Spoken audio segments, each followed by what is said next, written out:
All rise. The Honorable Inquiry Panel Chairman, Commissioner Roberto Eugenio T. Cadiz, still presiding.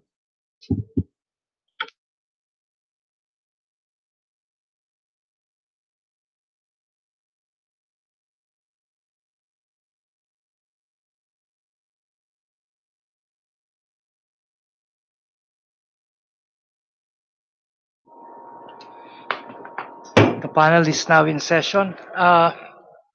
Councils, please present your next witness. Good afternoon, Your Honors. Our next witnesses are in the person of Mr. Elicer Lause and Mrs. Delia Tulagan, both from Kapalonga, Camarines Norte.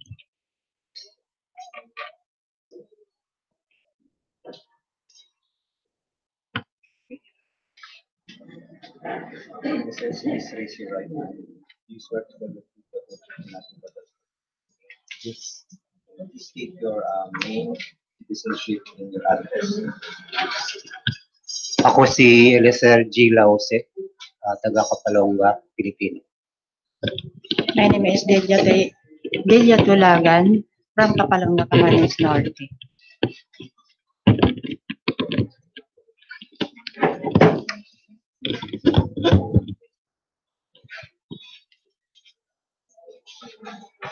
So to proceed, Your Honors, Mr. Elicer Lause is a farmer and fisher folk from Barangay San Isidro of Kapalonga, Camarines Norte, while Miss Delia Tulagan is a farmer and also a barangay official from Barangay Tanawan, Kapalonga, Camarines Norte.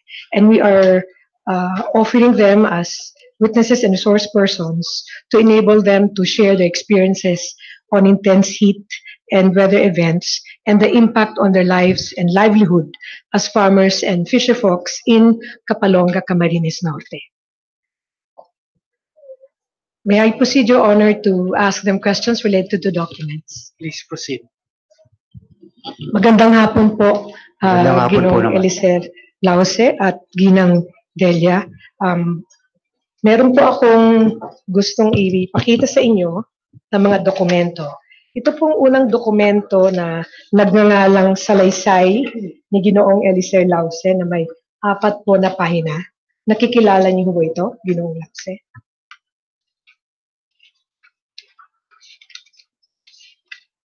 Opo. Salamat po. Sa pang-4 po na pahina ng dokumentong ito, meron pong pirma dito. Kaninong pirma po ito? Sa akin po yan. Salamat po. Dito naman po sa dokumentong salaysay ni Ginang Delia Tulagan, may 3 pahina po. Pwede niyo pong tingnan, Ginang Tulagan, kung makikilala niyo po yung dokumentong yan. Saan po ito? Sa akin po ito. At sa pangatlong pahina ng dokumento ay may pirma po. Kaninong pirma po ito?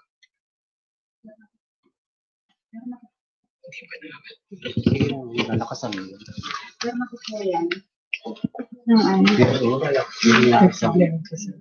Dito na lang po. Pirma ko po yan. Okay. Ayun, meron na. Ginang Delia Tulagan, kanina po tinawag niyo po yung attention ko sa page 3, question 12. Binanggit niyo na meron pong kailangan baguhin dito. Pwede po ninyong tingnan muli. Meron po. Ano po dapat yung... Dito po sa 25%, 95% po dito ang dapat natin ipalit dahil totally damaged po kanina ng bagyo ng Rosine. Your Honor, please, before I have it offered but this is pre-marked, we would like to apologize but also respectfully request that the answer number 12 in page 3 be changed to 95%, as she has manifested that it's not 25%, but it's 95%, Your Honors. So she's correcting an entry or a Yes. statement in her affidavit. Yes, Your Honor. All right, duly noted. Can you make the correction now and sign it? Yes. That is exhibit Quadruple C. quintuple C. Yeah, quintuple C. All Yes.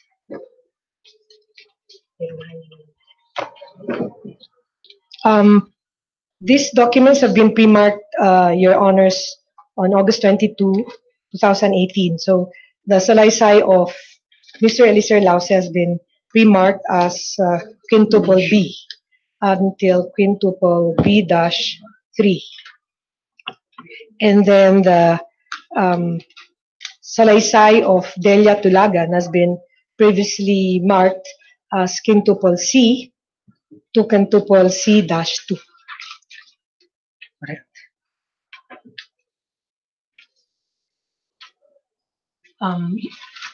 Mr. Attorney Martin, can you confirm the pre-marking? Thank you, Your Honor. Can we now respectfully ask the witnesses, Your Honor, to Please proceed. present? Ginoong Eliezer, pwede na po kayo magsimula. Magandang hapon po sa lahat. Ako po si Eliezer G. Lause, 53 years old, meron pong 6 na anak. At ang 3 po dito ay nakatapos na ng kolehiyo, ang 3 po ay kasalukuyang pong nag-aaral. Ang magulang ko pong lalaki ay taga Paracali, Camarines Norte. At ang akin pong nanay ay taga Kapalonga. Bali, doon na po, kagisnan ko na po yung pagsasaka. At doon ako halos lumaki. Sa edad ko pong 10 taong gulang, nakakatulong na ho nila ako sa pagtatanim ng palay, sa pagtatanim ng mga gulayin at sa pangingisda. Wala pong problema noong panahon ng mga 1970s, 1980s kasi doon sa aming lugar ay sagana pa ang lamang dagat at maging ho sa mga pagkain, mga prutas at palay ay sagana pa ho. Subalit nito hong dumating ng mga late 1990s hanggang 2000 ay marami hong pagbabago. Sa karagatan ho kapag nangingisda kami noong mga 1970s, 1980s, minsan ho sa loob ng 3 oras nakakahuli na kami ng mga 7 kilo. Pero nitong mga year 2000 na ho, ay pakonti ho ng pakonti at paliit na ho ng paliit yung klase ng isda na aming nahuli. Kaya nagkaroon ho kami ng kaisipan na gumawa ng ibang pamaraan. Naglalagay ho kami ng mga payaw doon sa laot kung saan lumalayo na ho kami doon sa tabi para po maggawa kami ng sanctuary, yung pabahay ng isda upang isa namin pagkukunan po ng isda.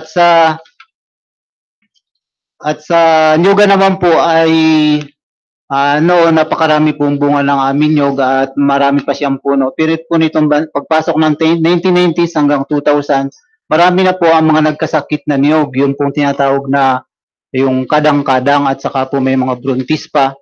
At sa ibang lugar ay meron din po yung kukulisap. Kaya napakarami na pong naputol na niyog dahil nagkasakit ng kadang-kadang. Yung pong naninilaw ang puno, ang mga dahon hanggang sa mamatay. Sa palayo naman po, dahil meron din kaming binubukid na almost 9,000 square meter, ito po nung mga 1970s, 1980s, umaani ho ito ng 70 to 80 kabans, ano po. Pero yung mga 50 kaban ho dyan ay nagiging capital namin sa pagbubukid sapagkat wala kaming puhunan. Pero itong bandang huli ho ay nasa sa matinding sikat ng araw at init, mga 60 kaban na lang po ang na-harvest namin. So yung pong babawasan ng capital, pero hindi po yun, hindi po siya laging pwede kang mag-aani sapagkat ang pagtatanim ay parang paikipagsugal din yan. May panahon na hindi ka rin nakaani kapag inabot ka ng baha at ng sobrang init po. Sa pagkain po, sagana, tulad na sabi kanina, sagana po kami doon. At yung aming inumin tubig ay sa bukal.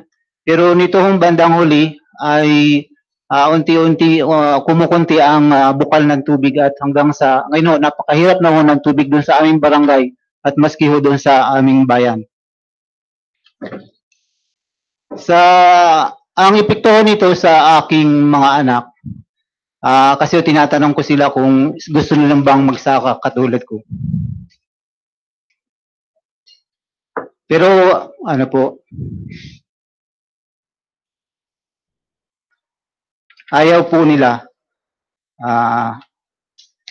Katunayan po yung aking ika-4 na anak. Bali na siya first year college. Ang course niya ay agribusiness.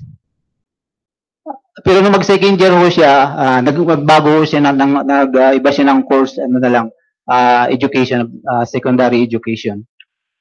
So, doon po sa aming barangay ay nagkaisa kami na bumuo ng isang samahan noong 2013 ho. Ay nabuo yung aming samahan, yung samahan na magsasaka at mangingisda ng Barangay San Isidro. At ako ho yung naging pangulo nito hanggang sa kasalukuyan. Kaya ho kami nagtatag nito para makahingi kami ng suporta sa DOLE, sa Department of Agriculture. At nag-venture din ho kami sa ibang hanap buhay katulad ho ng paggawa ng coco coir production. At meron na ho kami noon sa Kapalonga. So, talagang kung marami ho sa mga taga-Kapalonga ang registered pork, so doon fisher pork ay almost 1,700 na halos pari-pari ang hinaing ho namin ay yung pagliit ng kita. At dagdag ko pa po nung lumaki na ho yung aking mga anak nung tapos na ng grade 6, naglipat ho kami ng ibang bayan kasi doon ho sa aming bayan noong panahon na yun ay walang public high school. Gusto ko tapos sila ng pag-aaral, kaya lumipat kami sa Camarines doon sa lugar ng aming bayan dahil doon ho ay mayroong public high school. Kaya ho, yun po. At ako po ay nagpapasalamat sa pagkakataon na nakarating ako dito sa Panginoong Diyos at sa lahat po ng sumusuporta sa akin para po makarating dito upang marinig po ang hinaing at nangyayari doon sa aming bayan, lalo na sa mga maliliit na mangingisda at sa magsasaka. Yun lang po. At bagamat ito pong ginagawa namin ay parang suntok sa buwan o parang sumasalangsang ka sa malaking agos na parang walang katiyakan ang kapanalunan Pero umaasa pa rin po ako na sa tulong po ng ating mga commissioners at ng mga naniniwala sa pagbabago ng climate justice na magkakaroon po ito ng tagumpay. Salamat po. Salamat, Ginoong Eliezer. Ngayon po, Ma'am Delia, pwede na po kayo. Magandang hapon po sa lahat. Ako po si Delia Tulagan, 57 taong gulang, may 3 anak, ang 2 ay nakatapos ng high school, at ang isa naman po ay nakatapos na rin siya ng college, yung aking bunso, na siya po ay secondary education. Na isa rin po ako ngayon sa nakikipaglaban sa climate change, nakikipaglaban ang aming buhay, yung aming mga pananim. Noong aking pong kabataan, noong 1970, ako po ay naglayas sa aking magulang dahil masungit po ang aking lola. Nakitira po ako sa aking tiyahin na ang aking tiyahin naman po ay isa ring magsasaka na ng mga panahon po na yun. Ako po ay binabayaran niya ng 75 centavos sa loob ng maghapon para gastusin ko naman po sa aking mga kailangan. Tapos noong 1976, umalis na po ako sa aking tiyahin, pinaalis na po niya ako sapagkat nagdadalaga na nililigawan na daw po ako para wala naman po siyang pananagutan sa akin at baka ako biglang mag-asawa. Kaya 1976 po, nakasal po ako noon. Yung palang pag-aasawa ko noon, isa rin palang magsasaka yung pupuntahan ko. Tapos nung mga panahon na nandun, 76 na yun, binigyan naman po kami ng 3 hektaryang lupa. Ngayon po ay may tanim ng niyog at meron din pong danaw na ibinigay na po sa amin. Noong pong 1979 hanggang 80, 86 ganyan, maganda pa po ang namin ng palay niyan. Hanggang ang niyog namin ay napakakataba pa niyan. Hindi po kami nagagamit ng fertilizer sa danaw. Hindi rin po kami nagagamit ng mga laso na pang-spray sa danaw. Noong 19 18 hanggang 90, naaano na po siya, bigla pong nagbago ang klema. Maski po kami, ang nangyari na po sa dano namin, ginagamitan na po namin siya ng pataba, hindi pa rin po siya gumaganda. Sa kadahilanan po, ang aming tubig ay pupunti na lang po ang nadaloy sa dano namin. Tapos pag dumating naman po yung may ulan, sobrang lakas naman po, nawawadwad naman ang aming danaw. Wala na rin naman po kaming kinikita. Tapos pag minsan pag-init, wala pa rin. So, totally po ng mga panahon na yun, hanggang ngayon, wala na po kaming danaw. Sa ngayon, totally, walang-wala na po talaga. Dahil sa tagtuyo po. Yan lang po. Salamat po, Ginong Delia. Your Honors, can I ask questions po? Please proceed. Unahin ko muna po si Ginong Elicer. Salamat po. Binanggit niyo po kanina yung kadang-kadang po at yung sakit po ng nyog. Sa palagay po ninyo sa karanasan nyo, bakit po nangyayari yun? Sa palagay ko po, sa matinding init, kasi po namamatay yung kanilang dahon hanggang sa maubos, pumula hanggang sa mamatay po yung dahon. Yun po. At hanggang ngayon ho ba, yung inyong mga nyog, sa nyog ho ito, no? Nakakaranas pa rin ho ba ng ganong sakit? Ang solusyon ho namin, Ang tanong ko po ay hanggang ngayon po, napapansin nyo na may marami kadang-kadang pa po, marami pa. At yung binanggit nyo po kanina, salamat po, yung bronchitis pa, Opo, buntis pa.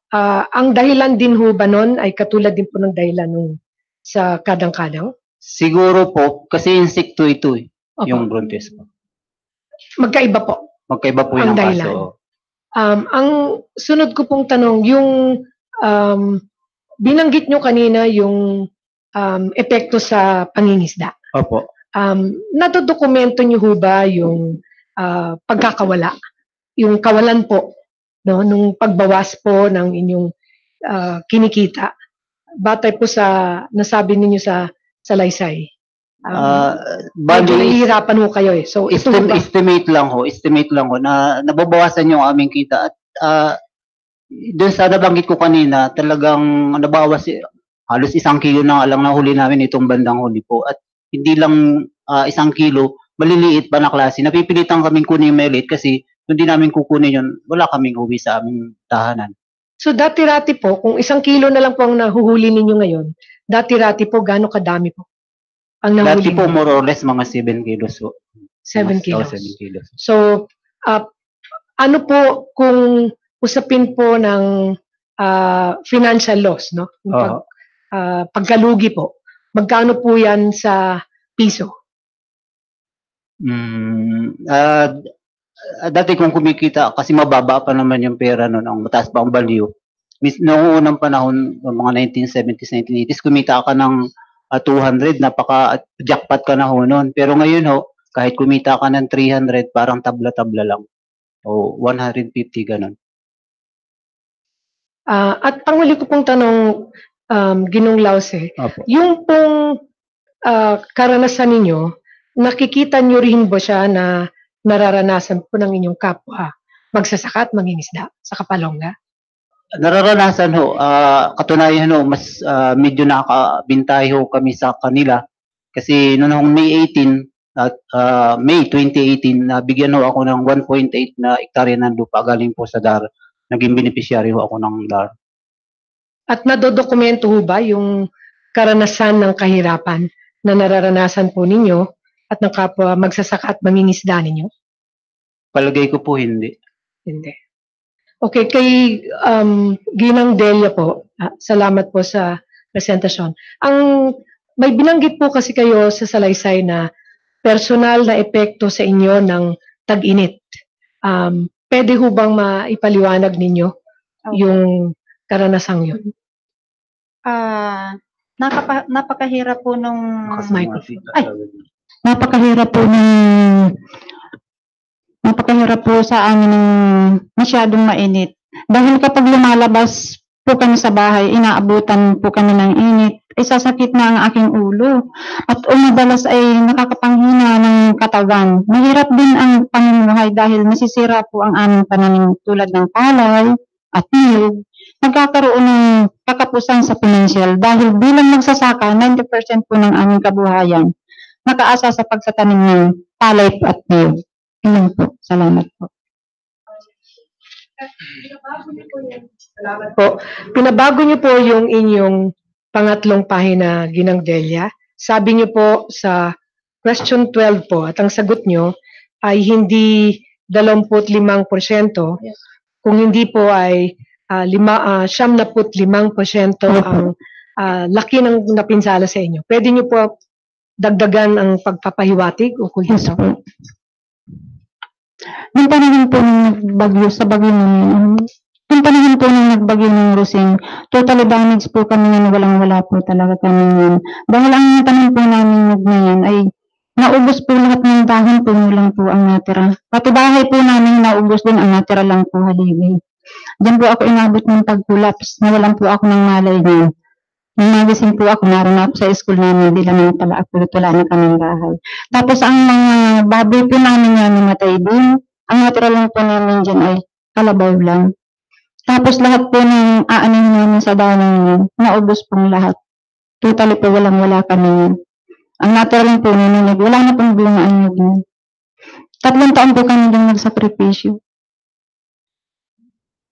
Dalawang tanong na lang po. Yung sa Danau po, mahalaga ho ba ang papel ng Danau sa inyo pong pagsasaka? Opo. Ngayon, meron pa ho bang tubig yung Danau ninyo? Ngayon po walang-wala na talaga. Wala na kaming danan. Natuyo na pong lahat. At yung kinukunan po namin ng tubig, tuyong-tuyo na po. At paano ngayon yung inyong pagsasaka? Ay, kumukuha na lang po kami ng financial namin na gastusin. Sa niyog na lang po na minsan din po nahuhulog ang bunga gawa ng sobrang init. Dahil po yung lupa namin ay mataas po. Bulubundukin po yun. Pero yung palay po, kayo ho ba ay nakakapag-ani pa ng Noong palay? nakaraang taon po, meron pa po kaming maani. Once a year na lang po kami nakakapagawa. Pero sa ngayon pong taon, wala po talaga. Wala kayong naaning palay? Wala po. Hindi na po kayang magtanim. Totally, entero na po siyang gatak-gatak. Salamat po. That would be all, Your Honor. Commissioner Armamento. Thank you, Chair. Magandang hapon po sa inyong dalawa. Magandang hapon. Magandang hapon po.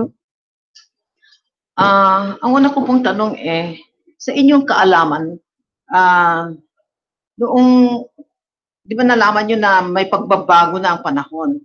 So, meron ba kayong alam na nangyari sa inyong lugar na naging dahilan kung bakit nagbago ang panahon? Sino tinatawag? Ako. Sino tinatawag? Ako na naman sagot. Ay, ma'am. Thank you po sa tanong. Maharap ako? Okay lang. Okay lang po. Ay, ang napansin ko po ng mga panahon hanggang ngayon po ay siguro po yung pagkawala ng maraming punong kahoy. Kaya ganito po yung dinadanas namin.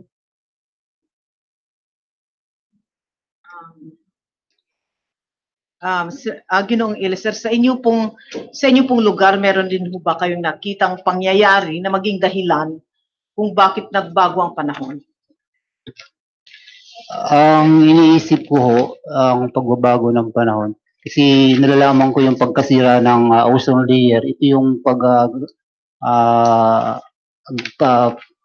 hindi magandang pangasiwa ng tao sa kalikasan at yung sa laula, pagsunog ng mga plastic, etc. Maraming salamat ho. May sunod akong tanong, with the permission of the Chair. Please proceed. Dahil nagbago ang panahon at pati ang inyong mga paghahanap buhay ay nagbago din, may ginawa ba kayong paraan na binago ninyo ang inyong pamumuhay para gumanda kahit nagbago na rin ang panahon? Meron po. Pwede niyo paliwanag. Ngayon ho, nagpa-practice na ho kami ng organic farming at katunayan po, yung aking pinamumunuan na samahan ay meron nung naibigay ang BUB, yung bottoms up budget na kalahating milyon para mag-produce po kami ng vermicast, yung pong organic fertilizer production. At sa ngayon ho, meron kami pinapasok na negosyo ho, yung paggawa ng coco choir. Yan hong, meron hong kaming Kapalongga Coconut Industry Development Council sa aming pong bayan. At sinisikap po namin mag-asawa na yung aming mga anak ay mapagtapos po kung maaari po mapagtapos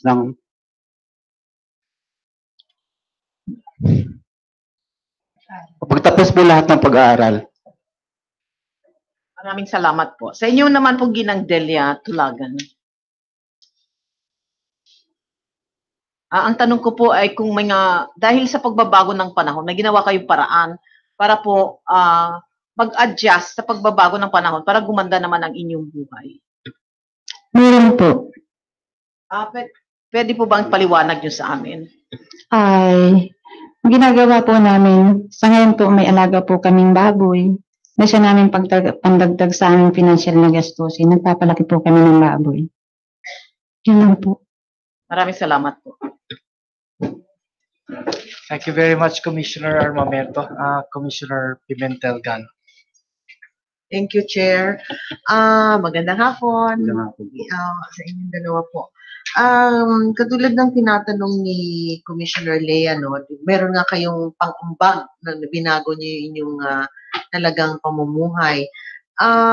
Pwede ba malaman nung mga 1970s, mga magkano kaya ang kinikita niyo per month? Yung nag-umpisa kayo na nagsaka, ganyan, o nangisda, magkano yung kita niyo per month? Hindi ko pa po alam, Your Honor, kasi po bata pa po ako noon. Hindi, nung nag-umpisa ka. Nung ikaw na, nung ikaw na. Per day, per day ho, Oo. minsan, hindi naman ho kasi tuloy-tuloy. Sa paingisda, kumita ka ng mga 50 pesos ho.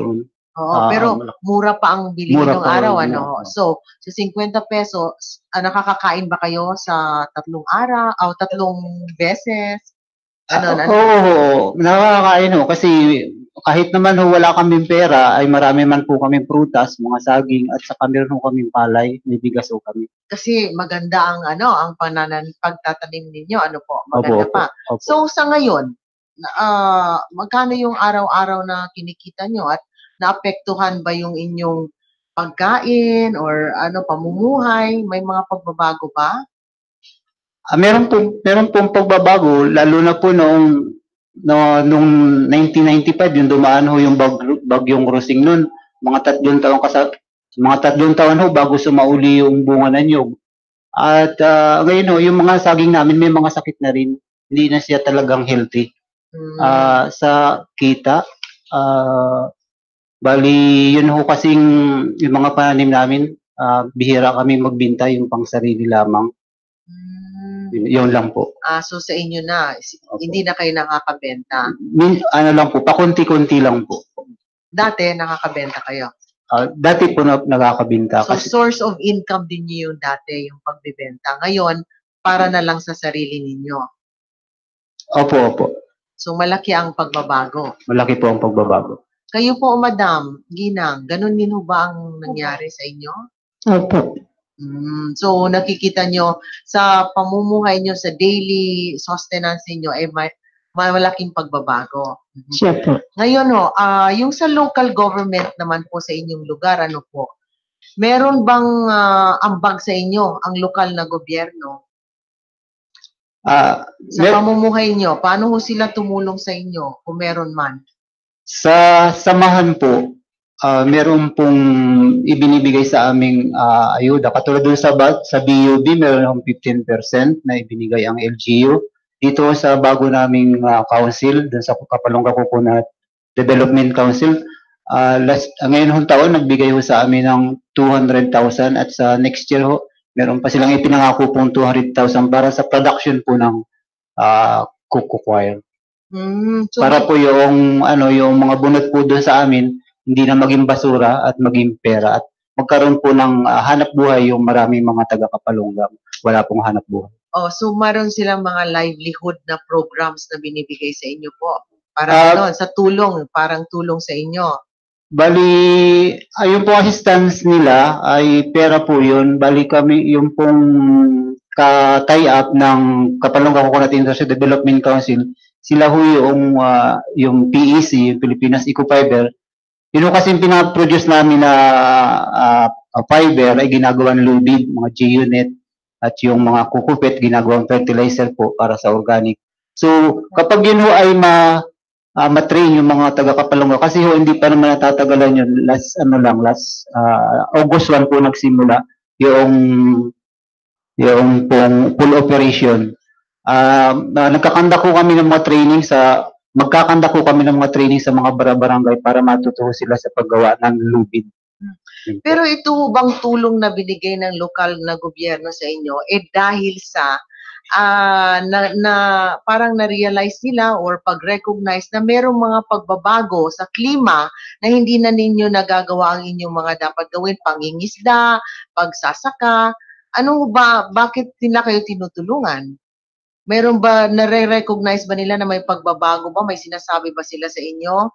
Na, oy, bago na ang, may information ba silang binibigay sa inyo tungkol sa pagbabago ng klima? Hindi ko po tiyak ang layunin nila doon sa tulong, pero ang alam ko po, malaki yung bilang ng aming grupo. Yun lang po. Okay. So, ang gobyerno lokal sa inyong lugar, hindi sila naggumagawa ng paraan para tulungan kayo dahil sa rinirecognize nila na merong pagbabago sa klima na nakakaapekto sa inyong pamumuhay. Walang ganon, walang correlation na ganon, walang ugnayan.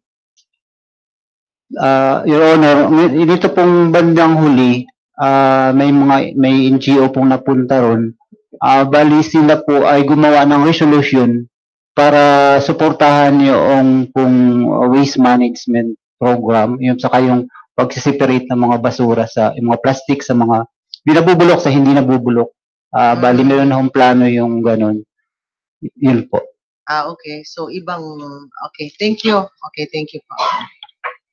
Commissioner Lumpit. Magandang hapon po. Gandang hapon po. Ginoong Lause. Opo. Tatanong ko lang, may nabanggit po kayo na ang source ng inyong irrigation dun sa tanim ninyo, yung sapa. Opo. Alam niyo ba po kung bakit natuyo yung sapa na pinanggagalingan ng tubig sa pagsasaka? May alam ba kayong dahilan kung bakit natuyo ito? Yun nga po ang pinagtataka ko kasi hindi naman siya napuputulan ng mga kahoy dun sa source niya. Pero pero parang iniisip ko na dahil sa sobrang init po ay humina na ng tubig. Katunayan ho, yung aming sapa, yun yung isa sa pinagkukunan po ng source ng inumin sa patungo po doon sa barangay. Pero ngayon nung panahon, wala nang dumadaloy na tubig, pumupunta na sila mismo doon sa spring box, doon sa reservoir para doon kumuha. Pero kaunti din ang nakukuha po nila. Hindi ba yun sapat doon sa komunidad na pagserbisyo? So, saan po kayo kumukuha ng tubig? Sa pananim ninyo, tsaka sa pang-araw-araw ninyong gamit? Bali, wala na hong hindi na kami nagtatanim ng gulayin kasi wala naman siyang pandilig. Bali, patama na lang po yun sa tao. At yung iba, kanya-kanya ho na-diskarte. Kung meron kasing ibang source din doon, sumasakay sila nagbabangka ho sila para makakuha ng tubig para madala doon sa kanilang mga bahay-bahay. At sa palayan ho, kahit ho, may dagdag ko lang po, Your Honor, kahit meron tubig yun sa aming lugar at pwede kaming magbukid, hindi rin po namin ginagawa kasi kung ikaw lang makakabukid doon sa grupo na yun ng mga palayan, ang lahat ng mga PSTM pupunta sa iyo. Kaya mas mabuti pa, huwag ka na lang din magbukid. So, anong ginagawa niyo po doon sa lupa? Nung minsan po, nagtanim ako ng sitaw, kalahating kilo. Pero dahil nga po sa kakulangan ng tubig, hindi na rin yun naulit. So, nakatenga lang po yung lupa? Sa ngayon po, nakatenga lang kasi kung tatanim mo ng ibang pananim, dadagsayin din ng mga maninira po, mga insekto. Marami pong salamat. Salamat din po. Ginang Tulagan, magandang hapon. Tatanong ko lang po, yung sa nabanggit ninyo na sa sobrang init ng klima, nawalan kayo ng productive work hours, no? Yung, ang sabi nyo nga po dito, hindi nyo na po kaya, pagka 10 o'clock ng umaga, hindi nyo na po kaya yung init. Nung araw po ba, pwede nyo ba pong isalaysay kung ano yung working hours ninyo sa bukid para makita rin kung ilan yung oras na nawala noon na masagana pa at maganda ang klima na nakakapagbukid kayo as opposed to ngayon po na napakakonti na lang po ng oras na pwede ninyong i-google sa pagtanim sa bukid. Nakakatrabaho po ako ng time ng 1980s na mga 7 hours po ako nabibilad sa sakahan sa lanang. Sa ngayon po, di na po yung kaya. Sobrang init na po. Ilang oras na lang po ngayon? Ay, ano na lang po yan, mga 2 hours na lang. Ano po yung tinatanim nyo nung araw? Ay, ano po, ano po kami sa danaw, yung nagtatanim, yung gano'n. Tinatanim mo ng palay. Katulong din po ako doon. Tapos ako ay, yung nagpipilapil, yung nagbabasig po sa danaw namin. Yung danaw po, ano pong ibig sabihin ng danaw po? Danaw po yung tinataniman po ng palay. Palayan po, palayan. Rice. Rice field po yung... Tapos yung pilapil po yung border ng danaw. Okay. Marami pong salamat. Thank you po, Your Honor. Father Pedro Walpo.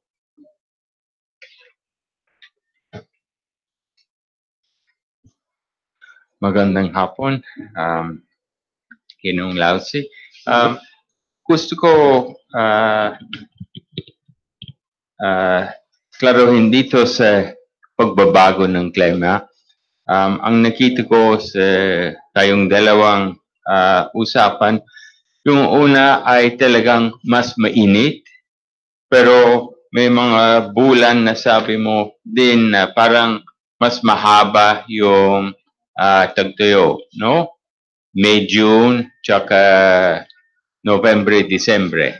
Diba? Parang mas konti yung ulan o sobra. Diba? Mayo, June. Mas mahaba po yung tag-init. Tag-init. Okay.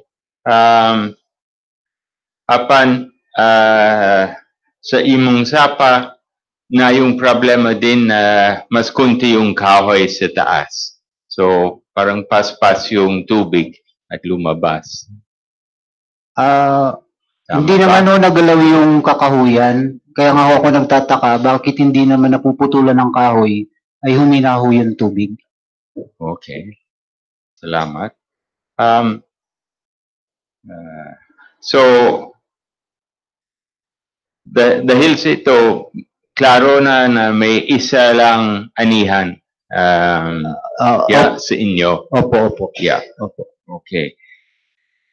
Pagdating sa mga tanong dito sa mangingisda, opo. Ang hinahanap ko talaga kung na-align, kung meron ibang dahilan na bumaba yung catch nyo. So, sa dagat nyo, may mga ibang fishing vessels na pasok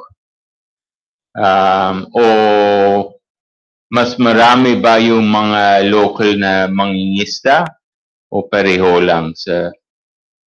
Paminsan-minsan po, may mga yung mga commercial fishing. Pero yung registered na fisher po doon sa aming bayan ay 1,647. Parang ganun. Pero dati? Dati hindi ko alam yun natin. Siguro mas mababa nung mga dati. Okay. So, baka meron din yung mas, kukuha dyan. Okay. Okay. Naintindihan ko sa sakit sa lubi.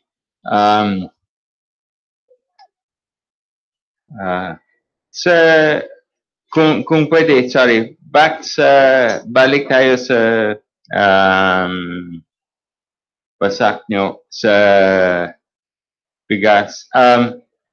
Nagbabago ba yung pagtatanim nyo ng pasak? May ibang variety na gamiton, na ibang fertilizer, pataba na ginagamit nyo na yun kaysa dati? Bali, yung palayo, yung pagtatanim, mas pinipili na ho namin yung mas madaling anihin, mga 115 days, 110 days. At yun yung paglipat namin sa organic farming, hindi naman ho kasi mabilisan o instant. Kailangan ay gradually. At saka yun yung production ng aming vermicast, hindi pa naman gaanong karamihan. So, ang vermicast ang gamiton alang sa palay. Opo. At may advice pa galing sa Department of Agriculture alang sa laing klase ang mas maayong variety para sa organic farm? Opo. Meron pong mga advice at madalas ho ay pinapadala ho ako ng aming MAU, ng aming Municipal Agriculturist para sa mga training. At hindi niyo ho na itatanong, naging MAPSI chairman din ho ako sa bayan ng Kapalonga, yung Municipal Agriculture and Fishery Council. At dahil ho doon, marami ho akong nadagdag na tutunan para sa organic farming. Kaya hanggat maaari nga ho sana ay mag-organic farming kung pwede lahat ng magsasaka. Oo. Maraming salamat po. Salamat din po. Okay. Thank you very much, Father Walpole. I have no further questions for the two witnesses. However, unless would you have, all right. I just want to remind you that your annex CCCCC to CCC-2 has been amended. So may I remind you to have it photocopied and then exchange with the original document that you filed with us? Yes, sir. So that what we have on file is the amended one. We will do that. Thank you. Okay, if there are no further questions for these two witnesses, then they are excused. Yes. And you may now proceed to your next witness. Salamat po. Pwede na po kayo. Salamat. Thank you, Your Honor. Salamat.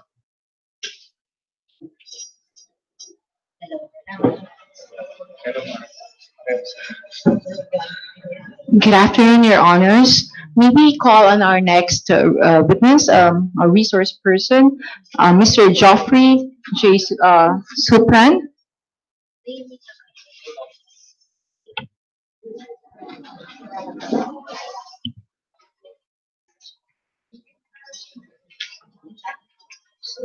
Please swear in the witness.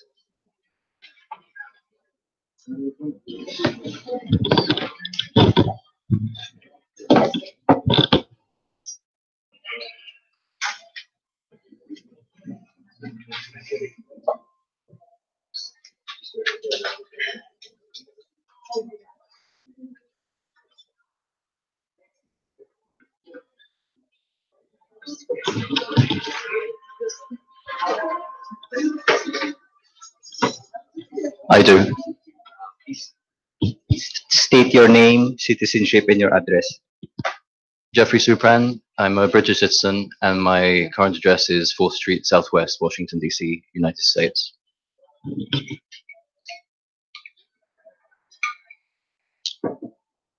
Counsel, do you have your witness? Yes, Your Honor. Before I proceed, Mr. Jeffrey Supran, how do you want it to be identified or called by this Honorable Commission in this representation? Jeffrey is fine, thank you. Okay, thank you. Your Honor, we are presenting a brief introduction of the witness, Your Honor. Jeffrey Supran is a postdoctoral fellow working with Professor Naomi Oreskes in the Department of the History of Science at Harvard University. He is also a postdoctoral affiliate working with Professor Jessica Transik at the Institute for Data, Systems and Society at Massachusetts Institute of Technology, or MIT. He received his PhD in Material Science and Engineering at MIT and also earned the MIT Graduate Certificate in Science, Technology, and Policy. His expertise and research background are twofold: the engineering and modeling of clean energy technologies and the history of climate science disinformation by the fossil fuel industry. Your Honors, we are offering the testimony of Mr. Jeffrey Supran.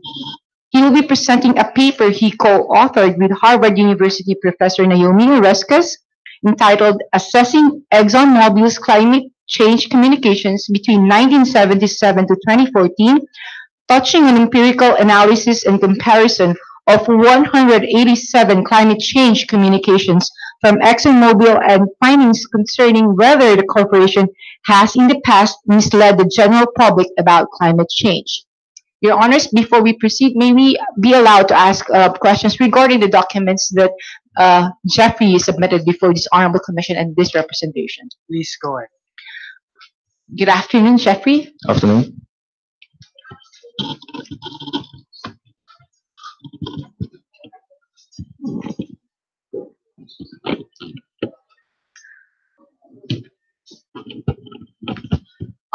Jeffrey, I'm handing to you 3 documents. First one is entitled as Profile and Statement of Jeffrey Supran, PhD, dated August 2, 2018, consisting of 23 pages, which was pre-marked as quintuple D to quintuple D-22. Please go over the document. Second document is a curriculum vitae of Jeffrey Supran, consisting of 3 pages, pre-marked as exhibit quintuple E to quintuple E-2.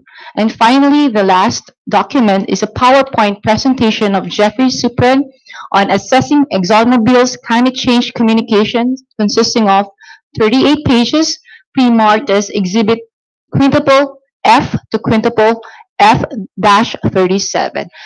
Do you confirm that you submitted these documents before this Honorable Commission and to this representation?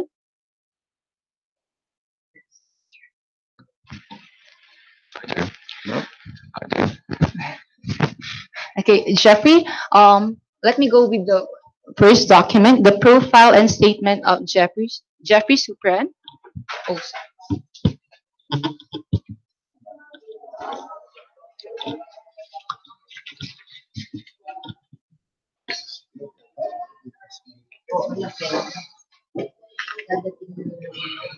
on page 19 of this document, there appears a signature above the name Jeffrey Supran, PhD. Whose signature is this? That's my signature. Jeffrey, do you confirm and affirm the statements you mentioned in this profile and statement of Jeffrey Supran? I do. Thank you, Jeffrey. Thank you. Your Honor, at this point, may we request Jeffrey to start his presentation? Please proceed. Your Honors, thank you for having me here today to speak with you about ExxonMobil's history of climate change communications. As many of you in the room will know, ExxonMobil is under scrutiny on several legal fronts.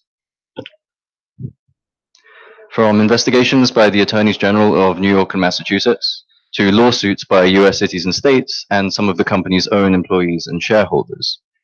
Indeed, to this Commission's own inquiry, to some extent, a common question has emerged. Have ExxonMobil's communications about climate change misled its customers, shareholders, or the general public, including in ways that may have broken the law? This is the key guiding question of my testimony today.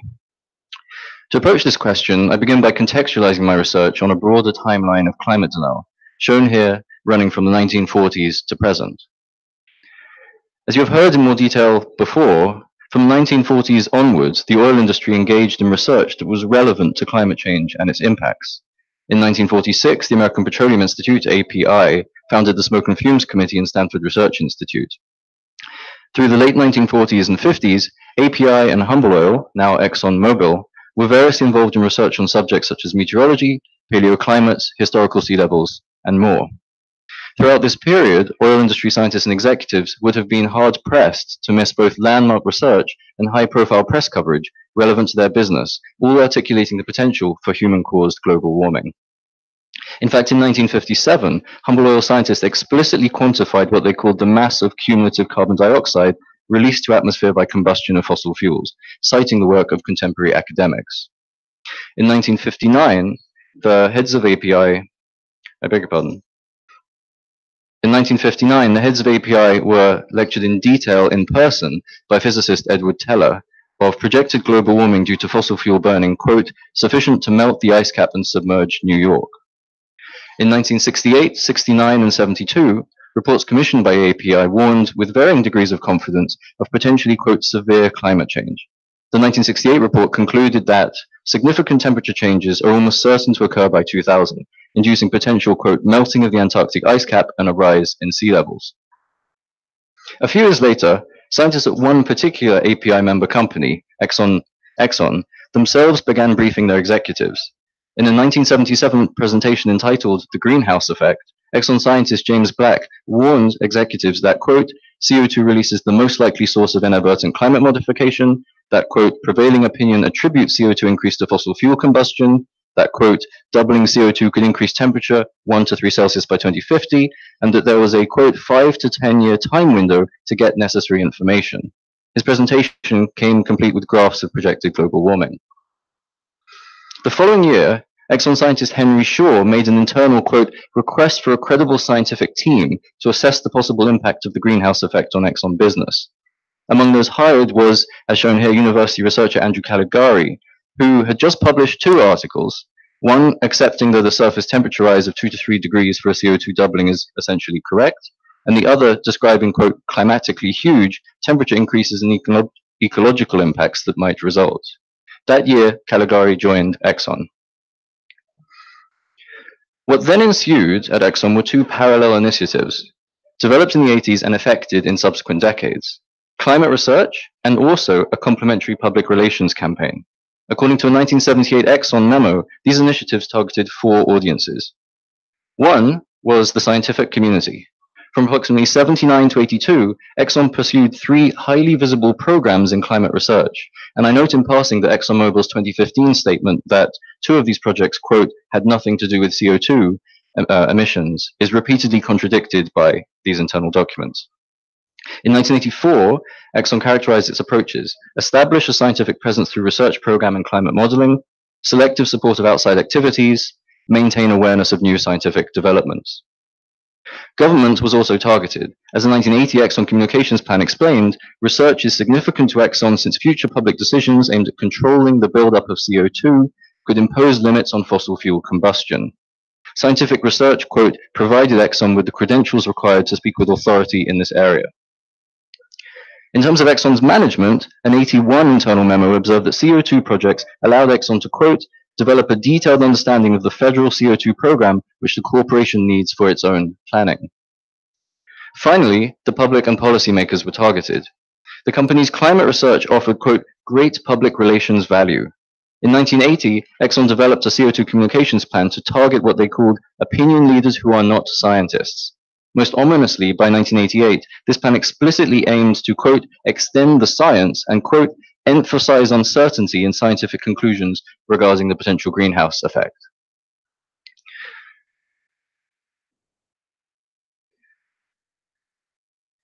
I'd also note that at this point, we essentially arrive at a juncture. Through the 80s, Exxon has developed these plans, and it comes to a crossroads.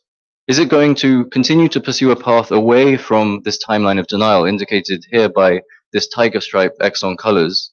Or is it going to double down on what it called communications of uncertainty to opinion leaders who are not scientists?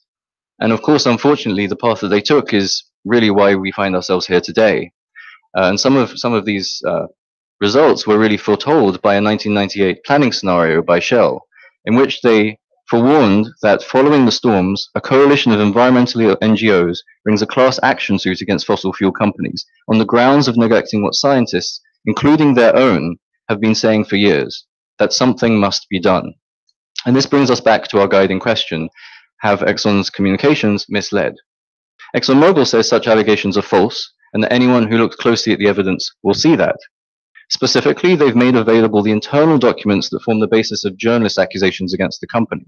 And in rebuttal, they've offered a 10-page list of the company's academic articles, which they say undercut allegations against them. Read the documents ExxonMobil challenged the public in 2015.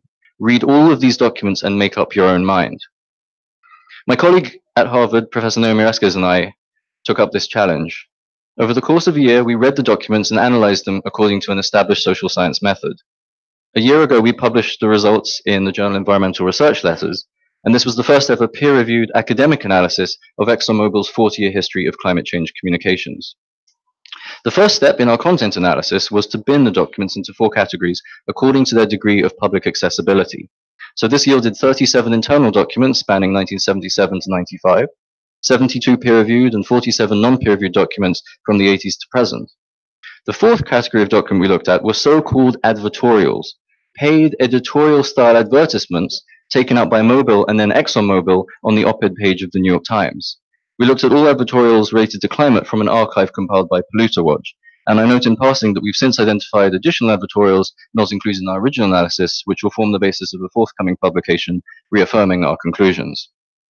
So having binned the documents, the next step was to characterize them 4 ways, according to their type, topic, positions on global warming, and positions on the risks of stranded fossil fuel assets. And today I'll focus on positions on global warming.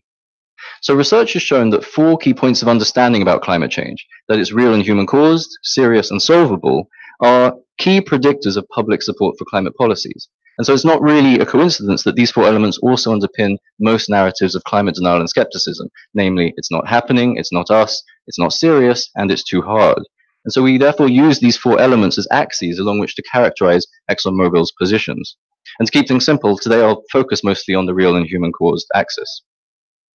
So we code each document by assigning what we call endorsement points, EP1 to EP4b here, to pertinent text and figures based on whether each acknowledges or doubts the scientific evidence that climate change is real and human caused. Then, based on its individual endorsement points, we assign each document one overall endorsement level: acknowledge, acknowledge and doubt, doubt, or no position.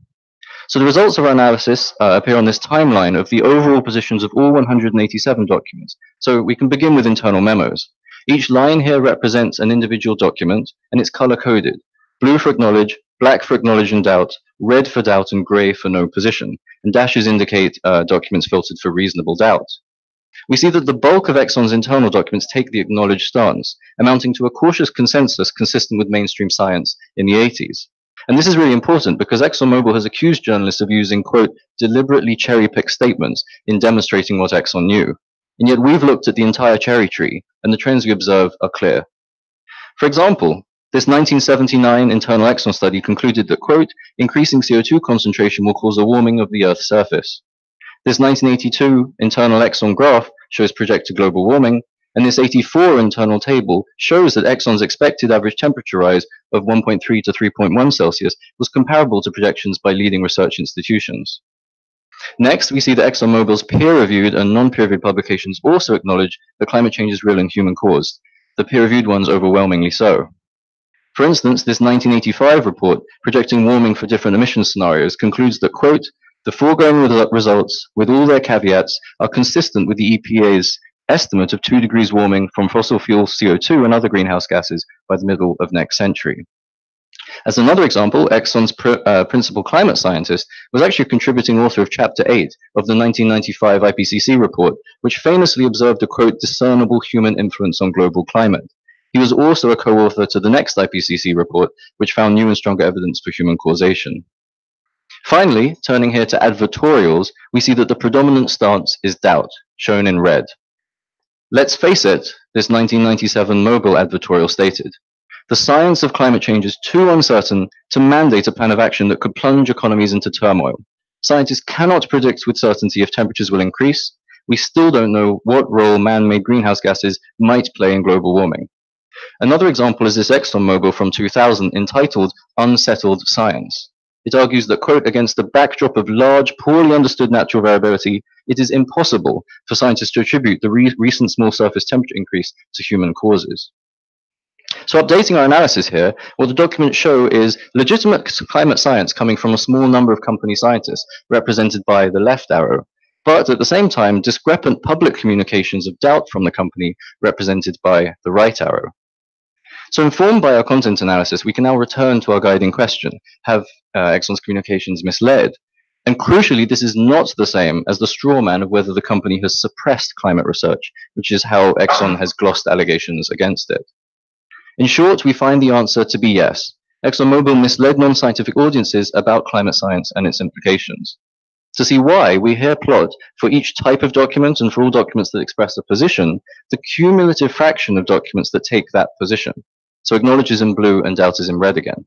We observe a statistically significant trend. As the company's climate communications become more publicly accessible, they increasingly communicate doubt. Indeed, we find that roughly 80% of peer-reviewed articles acknowledge that climate change is real and human-caused, and yet essentially the same fraction of advertorials promote doubt on the same matter. The overall trend, in fact, represents three forms of misleading communication. Firstly, our results show a chronology of misinformation by Mobil and ExxonMobil advertorials, and by some Exxon non-peer-reviewed publications. These public documents were often inconsistent with available scientific information at the time, and therefore misleading to public audiences. The advertorials were particularly misleading for two regards. Firstly, several contain explicit factual misrepresentations, such as this 2000 advertorial we looked at earlier, which presented sea surface temperatures for the Sargasso Sea in a way that could be interpreted to imply natural variability for the entire planet.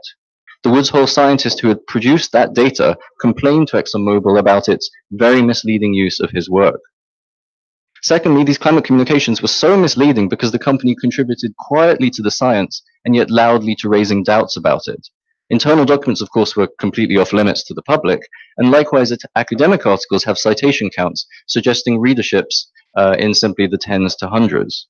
So most texts were also, remember, highly technical and hidden behind paywalls. In contrast, advertorials taken out by Mobil and ExxonMobil were for the specific purpose of, quote, letting the public know where we stand.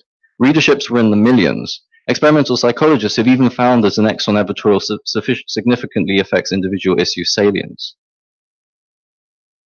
The second way in which ExxonMobil has misled the public can be seen in direct discrepancies between its science and its advertorials, now limited to the post-ExxonMobil merger advertorial date range. So updating our analysis, we see that the trends remain similar to before, with a statistically significant discrepancy between the company's science and its more public communications. Non-peer-reviewed publications were also sometimes misleading. For instance, a 1998 pamphlet with preface written by CEO Lee Raymond stated that the IPCC's discernible human influence conclusion was, quote, not peer-reviewed, even though it was, and even though ExxonMobil's chief climate researcher was a contributing author to that conclusion. The third way in which the companies misled is by funding and orchestrating climate denial inconsistent with what our study shows the company knew, that climate change is real and human-caused. Since at least the 80s, ExxonMobil's climate denial has taken at least four forms: direct company statements, contrarian scientists, third-party organizations, and climate-denying politicians. And as this white paper I co-authored in 2016 evidenced, while Exxon does today acknowledge in its formal public statements that climate change is real, it also continues to perpetuate climate science misinformation through increasingly veiled initiatives. So let's start with examples of how the company has itself communicated denial, which we represent here with an added arrow to our timeline. At a shareholder meeting in 2000, CEO Lee Raymond cited a petition purportedly signed by 17,000 scientists, stating, there is no convincing scientific evidence of human-caused global warming. This petition's signatories included Star Wars characters and a Spice Girl. 2 years later, Raymond told the conference, we in ExxonMobil do not believe that the science required to establish the linkage between fossil fuels and warming has been demonstrated, and many scientists agree. This, of course, contradicted the IPCC. In 2013, then CEO Rex Tillerson said, our ability to project with any degree of certainty the future is continuing to be very limited because climate models are, quote, not competent. ExxonMobil has also indirectly perpetuated climate denial by funding contrarian scientists, another arrow here on our timeline. For example, astrophysicist Willie Soon published academic articles which he called deliverables in exchange for at least $1.25 million from fossil fuel companies. In 2003, Soon wrote that the 20th century is likely not the warmest of the last millennium, which is false. His paper was partly funded by API. 2 years later, ExxonMobil Foundation began funding Soon, paying him $335,000 over the next 5 years. In 2005, in a paper funded by Exxon, the Kochs, and API, soon claimed that solar variations, and not CO2, could explain recent Arctic warming. And as he put it more bluntly in 2009, it's the sun, stupid. Over the next 5 years, whilst receiving funding from ExxonMobil, he repeatedly emphasized the flawed notion of CO2-driven climate change, challenged the IPCC's methods, and trumpeted the fallacy that too much ice is really bad for polar bears. Soon his junk science have become a champion of influential climate deniers in Congress and the media. The third way in which ExxonMobil has perpetuated climate denial is participation in or funding of third-party organizations. Another arrow here on our timeline. Setting aside anonymous dark money contributions via Donors Trust, the company's direct contributions alone consist of more than $35 million from 7 to 73 climate-denying organizations between 1997 and 2016. For instance, the Global Climate Coalition was co-created by Exxon in 1989, and through the 90s told journalists and lawmakers that, quote, the role of greenhouse gases in climate change is not well understood. The GCC spent $13 million campaigning against the Kyoto Climate Protocol and $63 million in political contributions. And in 1996, it worked to discredit the IPCC by claiming institutionalized scientific cleansing. Its efforts were so successful that the White House told GCC President Bush, quote, rejected Kyoto in parts based on input from you. Another long Exxon-funded organization is the Heartland Institute, which to this day publishes this climate-denying spoof of the IPCC report. Until last month, Exxon also funded the American Legislative Exchange Council. ALEC's formal position to this day is that, quote, climate change is inevitable and a historical phenomenon. Finally, ExxonMobil appears to still be funding the National Black Chamber of Commerce, whose website says there is no sound science to support the claims of global warming. Fourthly, ExxonMobil continues to support climate denial by contributing to climate-denying politicians, a fourth arrow on our timeline. It's been estimated in 2015, Exxon spent at least $27 million on obstructive climate lobbying. From 2013 to 14, for example, ExxonMobil contributed $750,000 to 110 climate-denying members of Congress. In fact, since Exxon pledged to end its support of climate denial in 2008, its contributions to climate-denying members of Congress have doubled. For instance, Republican Senator Jim Inhofe has repeatedly described global warming as the greatest hoax ever perpetrated on the American people. He's compared environmentalists to Nazis and insisted that climate change is impossible because God's still up there. Inhofe has received at least $57,000 from ExxonMobil, including in 2015, the same year he tried to refute 2014's record temperatures by producing a snowball on the Senate floor. So you'll recall that my focus has been on ExxonMobil's climate communications along this axis of real and human cause. However, I briefly note that in terms of climate change as serious and solvable, and with respect to the risks of stranded fossil fuel assets, our analysis again reveals systematic discrepancies between what the company's private and public communications said, both at statistical and document-to-document levels. So on the one hand, for example, we have this 1979 internal Exxon memo that warned that doubling CO2 concentrations might raise oceans 4 feet, melt the polar ice caps, cause major shifts in weather patterns, and make the tropics less habitable. And yet on the other, we have, for example, this ExxonMobil advertorial 21 years later, which said, just as changeable as your local weather forecast, views on the climate change debate range from seeing the issue as serious or trivial, and from seeing the possible future impacts as harmful or beneficial.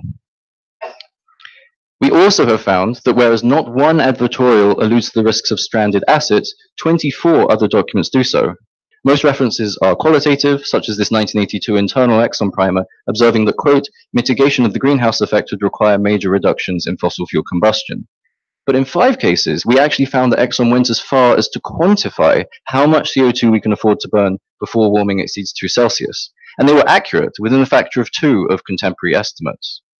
So once again, the evidence leads us to conclude that ExxonMobil has misled, in this case about climate change as serious and solvable, and about the risks of stranded assets. None of this is an accident. As we've seen in the 80s and 90s, Exxon developed communications plans targeting opinion leaders who are not scientists, and as with the tobacco industry, the explicit strategy was to, quote, emphasize the uncertainty. As a communications team put together by Exxon, API, and others put it, victory will be achieved when average citizens and the media recognize uncertainties in climate science. And of course, ExxonMobil is only part of the climate denial network.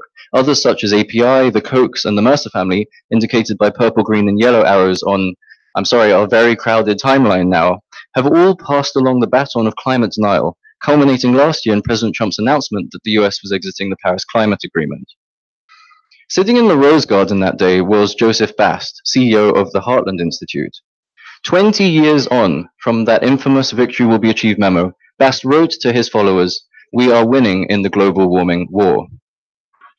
Data unfortunately confirms this. Yale sociologist Justin Farrell has used computational network analysis to show that Exxon and the Koch specifically have created a so-called ecosystem of influence on our public and policymakers. Comparing Exxon-funded organizations, here in green, against those not funded by Exxon in red, Farrell quantitatively shows that Exxon funding has increased the quantity and volume of climate denial, its influence on denialist narratives, and denial's impact on the polarization of American opinion. So with that, I close by noting that our results do not stand in isolation. It is the overwhelming consensus of experts studying the history of fossil fuel interests that fossil fuel companies and trade associations, including ExxonMobil, have variously orchestrated, funded, and perpetuated direct and indirect climate change misinformation. The historical evidence is incontrovertible, and to my knowledge has never been challenged by ExxonMobil. In parallel, there is now substantial evidence, as we've seen, that many of these companies and associations, including ExxonMobil, Shell, the Global Climate Coalition, and API, have variously known about the basics of climate change for decades. Put together, this evidence points only one way. Fossil fuel companies and trade associations, including ExxonMobil, have variously promoted disinformation about climate change so as to stifle action by misleading the public and policymakers. Unfortunately, they appear largely to have succeeded. With that, I'll thank you for your time, and I'm happy to take any questions.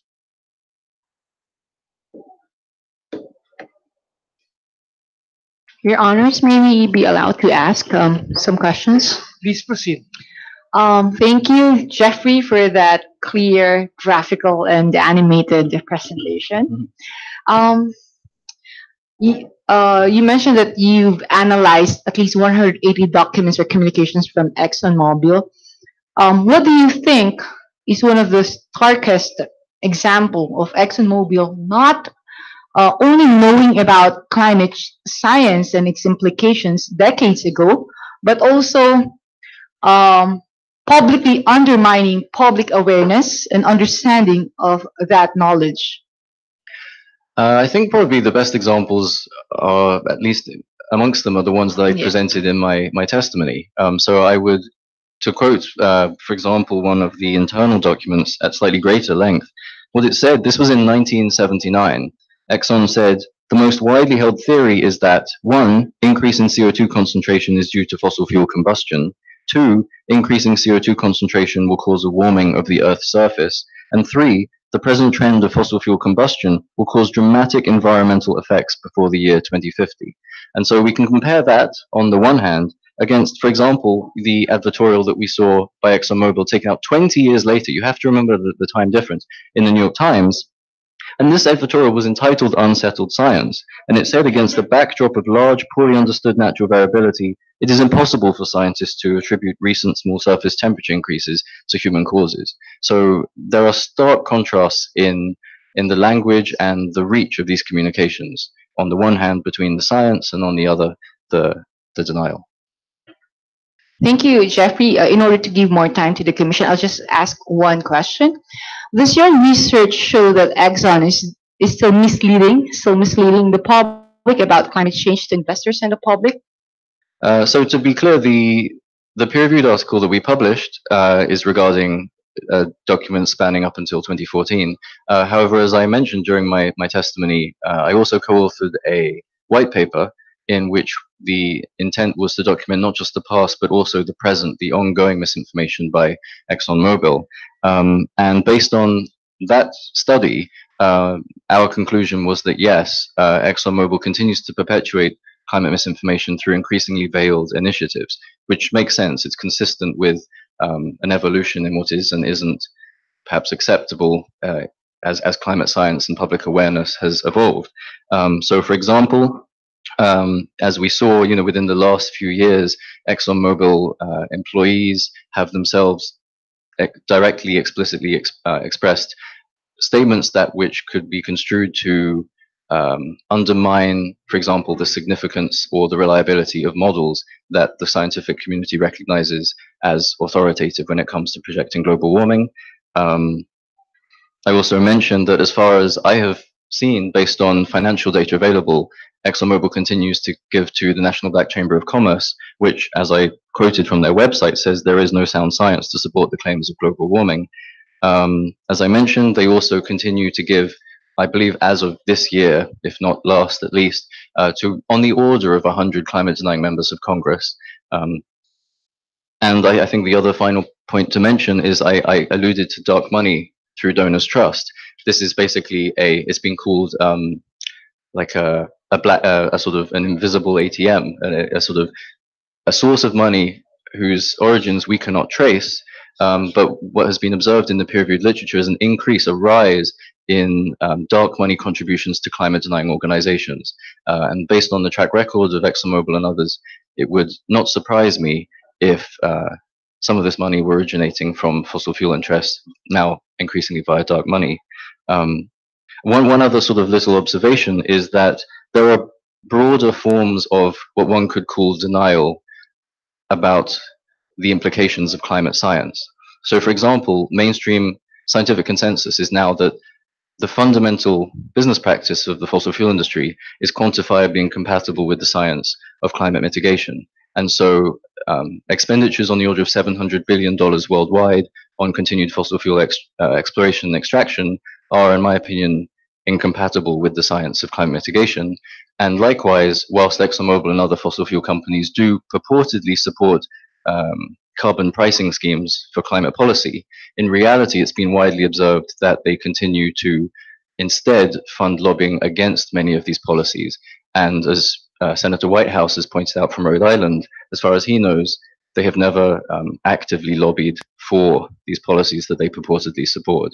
So there's a spectrum of different forms of climate denial which has evolved over time, but in my opinion, through increasingly veiled initiatives, ExxonMobil and others continue to support misinformation. Thank you, Jeffrey. Your honors, that will be all for the witness, unless you do have questions. We do. Commissioner Leia Armamento will fill in the Hello. question. Hi, good afternoon, Jeffrey. I would just like to ask, why is this paper focused on Exxon only? How about the other carbon majors? Will this paper be a representative of the attitude of all carbon majors? So, of course, this study was specifically focused on ExxonMobil, and so could not be immediately extrapolated to apply to every other company in precisely the same way. We decided to focus on ExxonMobil in part because it has been particularly well known amongst those who study the history of fossil fuel companies that ExxonMobil has perpetuated and funded climate denial. The other reason was a significant increase in the availability recently of documents, internal documents from specifically ExxonMobil. These were unearthed by investigative journalists at various news outlets. And so the availability of these documents provided a first opportunity to conduct this kind of analysis. But of course, that opportunity now begins to arise with respect to other companies as additional internal documents emerge. And that is something that is being pursued. Thank you. Thank you. Commissioner Pimentel. Hello, Hello. Jeffrey. From what you've told Commissioner Leia, there's still now going to be a study on the others, no, not only Exxon. So, are you going to go through that study? Yeah, that work is ongoing. Okay. So, I was just wondering, no, after having published actually your research, has any of the CSOs or NGOs that are actually into climate change monitoring and all used your research to file any action against ExxonMobil. Exxon?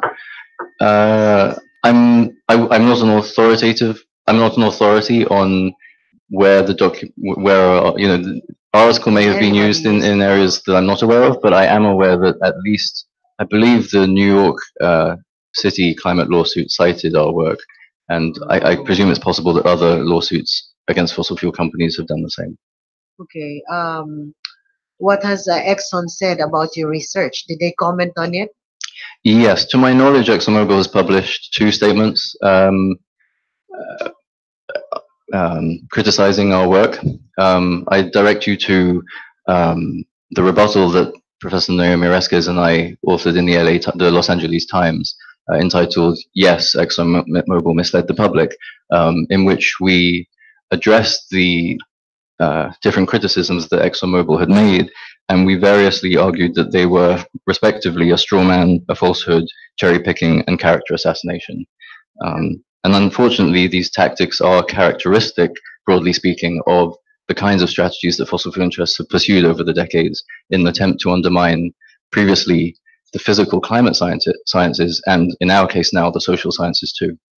You've said that politicians were actually being used, no, to against, pronouncements for in favor of advocates, no, for climate justice. What I'm asking is that are there other politicians now also in the U.S. example who have actually taken stock of what you've researched and done something to promote policy changes?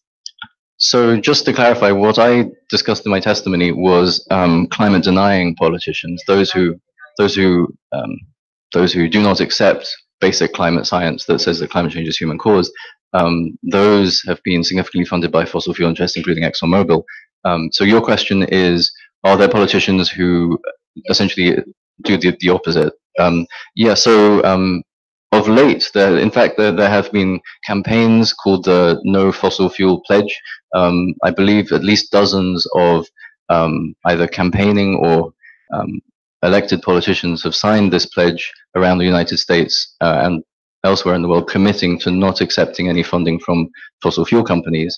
And yes, we've seen, I believe, and at least anecdotally speaking, an uptick in the recognition from some politicians that this influence is very harmful, and a rejection of fossil fuel funding. But there has been no investigation by maybe Congress on the findings that you've actually unearthed of the wrongdoing of Exxon, misleading the public in their information. Correct. Thank you. Thank you. Commissioner Dumpit will be asking questions. Hi, thank you, Jeffrey. Thank you. Just to follow on the questions that were propounded earlier, in the two published rebuttals by Exxon criticizing your work, so they did acknowledge the internal documents that you used in your content analysis. Did they acknowledge that these documents actually existed? Or maybe just to recast that question, where did you source the internal documents that you use? Because advertorials automatically are made public, Right. but the internal memos are not. So have they acknowledged this actually existed and that they use this as part of their internal communications? Yes, more so than acknowledged. They unilaterally published most of their internal documents on their own website. Yes. So nothing was really sourced from, let's say, an anonymous employee from Exxon leaking the documents and all that? Correct. To my knowledge, all of the documents sources are known and acknowledged by ExxonMobil, or at least have not been challenged by the company. Yes. Just to also follow on the question asked by Commissioner Gwen, what were the efforts after your study? What were the efforts of your group or your network in trying to perhaps advocate or ensure greater access to communications or documents that are produced by at least Exxon and other carbon major companies? Yeah, so unfortunately, uncovering these documents is not always straightforward, and we have previously said that we would welcome the production and making available easily of these and additional documents by ExxonMobil and other companies. That would certainly assist us in shedding light on what the company knew. Increased transparency is always welcome. Does that answer your question? Okay. Last, I'm sure you said it earlier, but I just wanted to make sure. So obviously the doublespeak is still there. Are you still monitoring Exxon and trying to update your study here? And then other carbon majors, which companies are you actually monitoring in terms of this kind of study, applying this kind of analysis? Yes, we're continuing to do this kind of analysis, but I would rather not say which companies we're applying this analysis to until we publish the analysis. Thank you. All right, thank you. Father Walpole?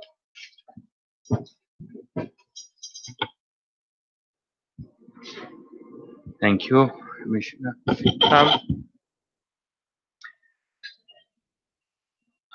I'm basically trying to put together what really are we facing here. So my understanding of the storyline here is that we have detailed records over the last couple of decades, and that companies, to a degree, are willing to acknowledge this in a communication, yeah, or in something they put out.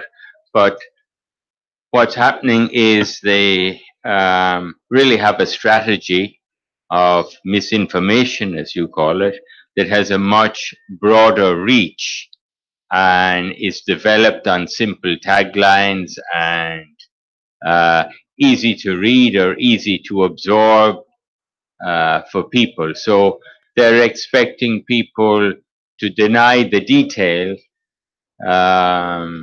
or ignore the detail, because it also comforts one. So this is really a psychological warfare of communication strategies. And at the same time, you can acknowledge the detail, but it's sort of in a quieter cul-de-sac. Is that? Yes, there are perhaps two issues at stake. One is one of volume. So as I noted, as I put it before, the company communicated the science quietly whilst also promoting the doubt loudly. So I mentioned the number of citations of peer-reviewed and non-peer-reviewed articles suggest readerships of tens, maybe hundreds, whilst on the other hand, the New York Times op-ed page is the second most read part of the New York Times and obviously has millions of readers. Secondly, there's an issue of public accessibility or clarity. As you alluded to, internal documents are off limits and peer-reviewed documents are highly technical and often behind academic publication paywalls, as they said, as ExxonMobil said, were specifically designed to let the public know where we stand. So they consulted with external public relations counsel, we know that from the internal documents, in constructing their public relations campaigns, including advertorials. Thank you. Thank you.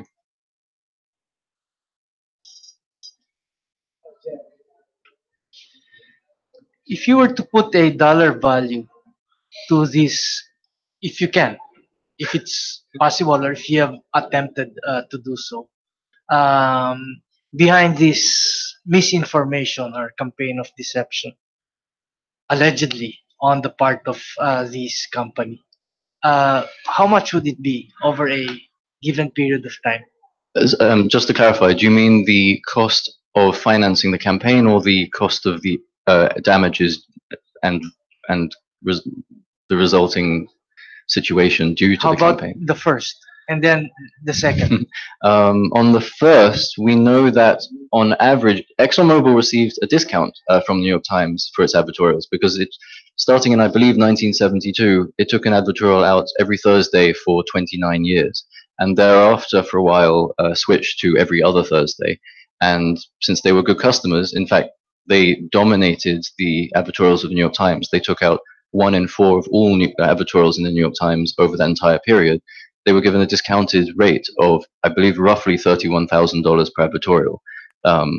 So $31,000 times all those advertorials is a lot of money. And just to clarify, those advertorials covered a whole slew of different subjects that were relevant to the company's interests, and just a fraction of those were climate related. But you could do the maths on that. Secondly, in terms of the societal costs of ExxonMobil's climate denial, I'm not going to put a dollar value on it. However, I believe myself and a lot of those who study the history of disinformation strongly believe that these decades of disinformation have either actually confused the public or policymakers, or provided an excuse for inaction by policymakers that almost undoubtedly have delayed climate action, climate mitigation. Since the costs of climate impacts continue to rise rapidly over time, one could hypothetically ballpark estimate the climate impact cost, the damage cost associated with that delay due to denial. I shan't on the spot try to put a dollar value to it, but given the costs of climate impacts in the United States and worldwide, for example, just taking specific climate impacts here and around the world, given how large they are, and perhaps combined with attribution studies that we've heard earlier, where one might be able to assign contributions from emissions and also catalytic effects of climate change, exacerbatory effects, one might be able to make estimates. I'm sure that they would be large. For example, in the case filed by the New York City government against the 5 big oil companies, do you know if they put a dollar value as to the damage that these companies are alleged to have caused the city? I don't know. I think it's also worth me clarifying at this point that I'm not a lawyer, and I'm not an expert at reading these documents or estimating damages, things like that. It's also worth pointing out that their claims of damages, I believe, are due both simply, as we heard from Mr. Heedy, and we've heard previously, due to the direct costs, direct climate damages due to emissions, and also associated perhaps with the cost of delay implied by the confusion promoted through disinformation. But with my expertise, my limited expertise, I can't elaborate further on that question.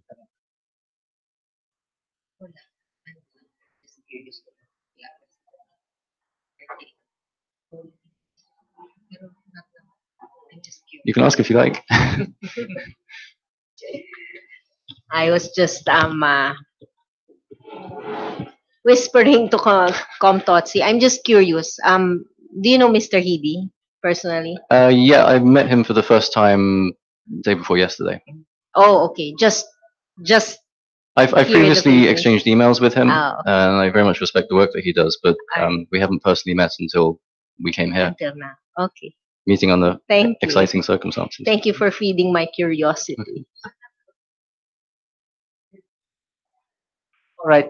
Thank you very much, Mr. Witness. If you have no more questions, we appreciate your coming here to enlighten the panel. Thank you very much. Thank you for your time. Excused. Commissioner Karen has requested for a 10-minute break before you present your, I believe, last witness for today. All right. We'll have a 10-minute break. Thank you.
All rise.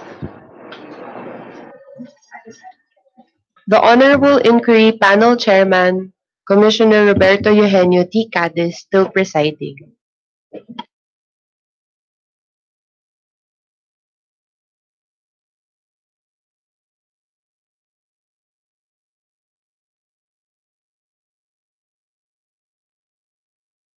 Everyone may be seated.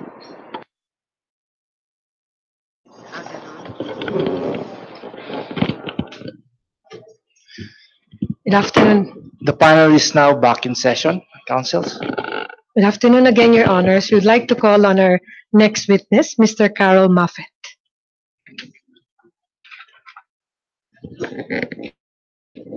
Please swear in the witness.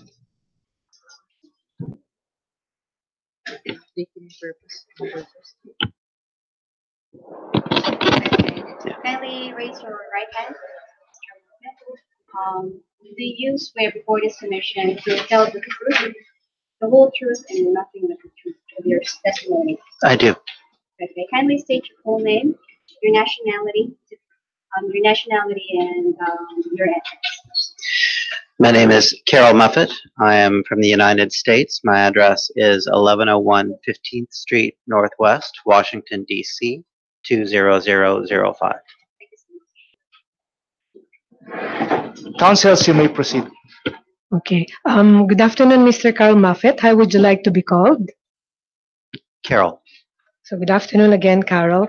Mr. Carol Moffett, Your Honors, is the President and Chief Executive Officer of the Center for International Environmental Law, or CIEL, which is a non-profit organization that uses law to protect the environment, promote human rights, and ensure a just and sustainable society. Carol is a recognized expert on international environmental law and is a leader in the emerging field of international legal responses to climate change. He has authored numerous articles and textbook chapters on national and international environmental policy. We are offering him, again, Your Honor, as a witness to continue his discussion on the CIEL's legal evidentiary basis, CIEL's research entitled Smoke and Fumes, and the liability or accountability of the carbon majors beginning 1957 up to the present, and also, Your Honor, to discuss a fairly recent briefing entitled A Crack in the Shell, pertaining to new documents that expose a hidden climate history. Before we proceed, Your Honor, may I be allowed to have him identify 9 documents? Please proceed, Counsel.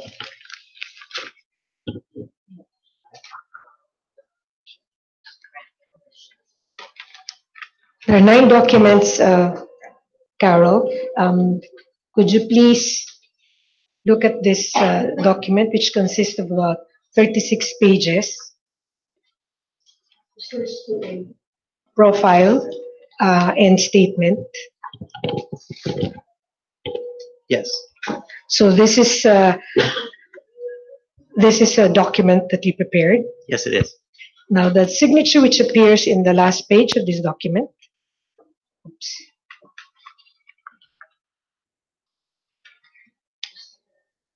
That's my signature. Thank you.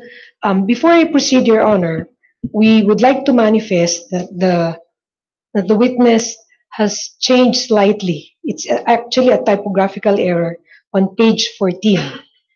Page 14. Of which exhibit? Of exhibit quintuple G. G. Yes, which is the profile and statement of Carol Moffett. Page 14, referring to answer number 18, line number 9. It's actually a slight change in the year. Instead of 1951, Your Honor, it should be 1958. So we had him signed already the original document, but we just want it manifested. All right, so we remind you to pull out the originally submitted exhibit and replace it with the photocopies of those exhibits. Yes, Your Honor. Now, Carol, do you confirm and affirm the contents of this profile and statement? I do.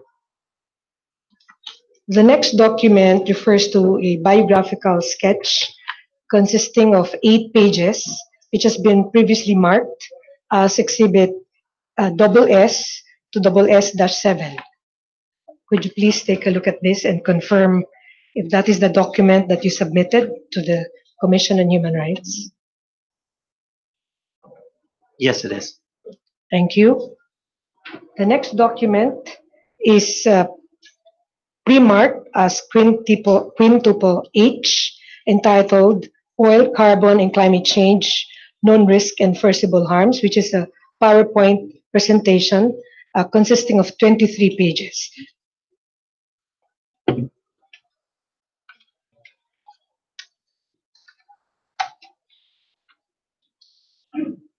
Yes, this is mine. So do you confirm and affirm the contents I of do. the documents?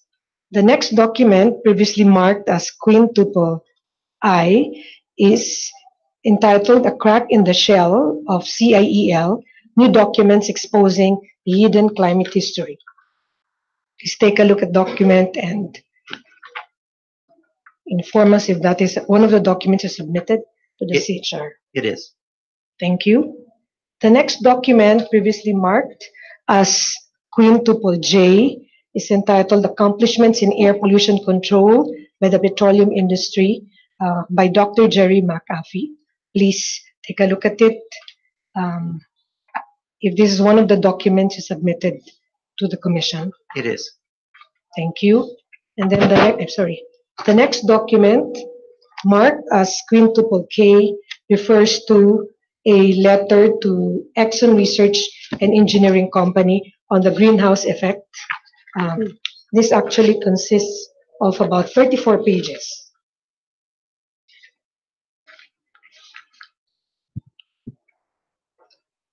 Could you confirm and affirm, Carol, if that is one of the documents submitted to the CHR? Yes, it is.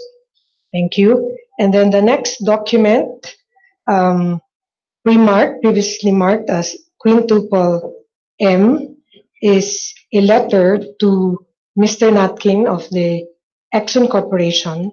This consists of 2 pages. Could you please take a look at it? If it's one of the documents you submitted to the Commission on Human Rights? Yes, it is. I would note that it is 4 pages. Yes, thank you for calling my attention. It's consisting of 4 pages. And the last document, identified as quintuple N, consisting of 34 pages, marked as quintuple N to quintuple -33, N-33. Please take a look at it again. It refers to the minutes of the joint hearings of the Department of Public Works of the United States. And with this final document, I would note only that the actual hearing record runs to several hundred pages. So this is a relevant excerpt from that hearing record. Okay. So we would like to have that manifested that this is just an excerpt of a more than 100 pages. Several hundred pages. Several hundred pages. The manifestation is noted. But before you proceed, let me go back to my earlier statement. The quintuple G exhibit to quintuple G-35, which you just amended earlier. Yes. The original will be submitted to our clerk of the panel. Yes. And photocopies will be submitted to commissioners. Yes, Your Thank Honor. you. Thank You you. can now proceed. You may proceed now, Carol. Thank you. Honorable members of the Commission, my colleagues and I have now testified before the Commission on 2 previous occasions and provided extensive previous documentation. My goal with this testimony is not to repeat that documentation or that testimony. What I would like to do instead is to take a deeper look at some critical documents and what those documents mean about the recurring issue in this hearing of the foreseeability of the harms that have arisen in the context of climate change and in the specific context of harms within the Philippines. I want to note again that the documents that we provided here are only a snapshot a representative snapshot of an increasingly voluminous documentary record, and that much more importantly, the documents we provided here are only what we believe is a small sample of the true documentary history of these issues, much of which lies hidden in the corporation's own archives.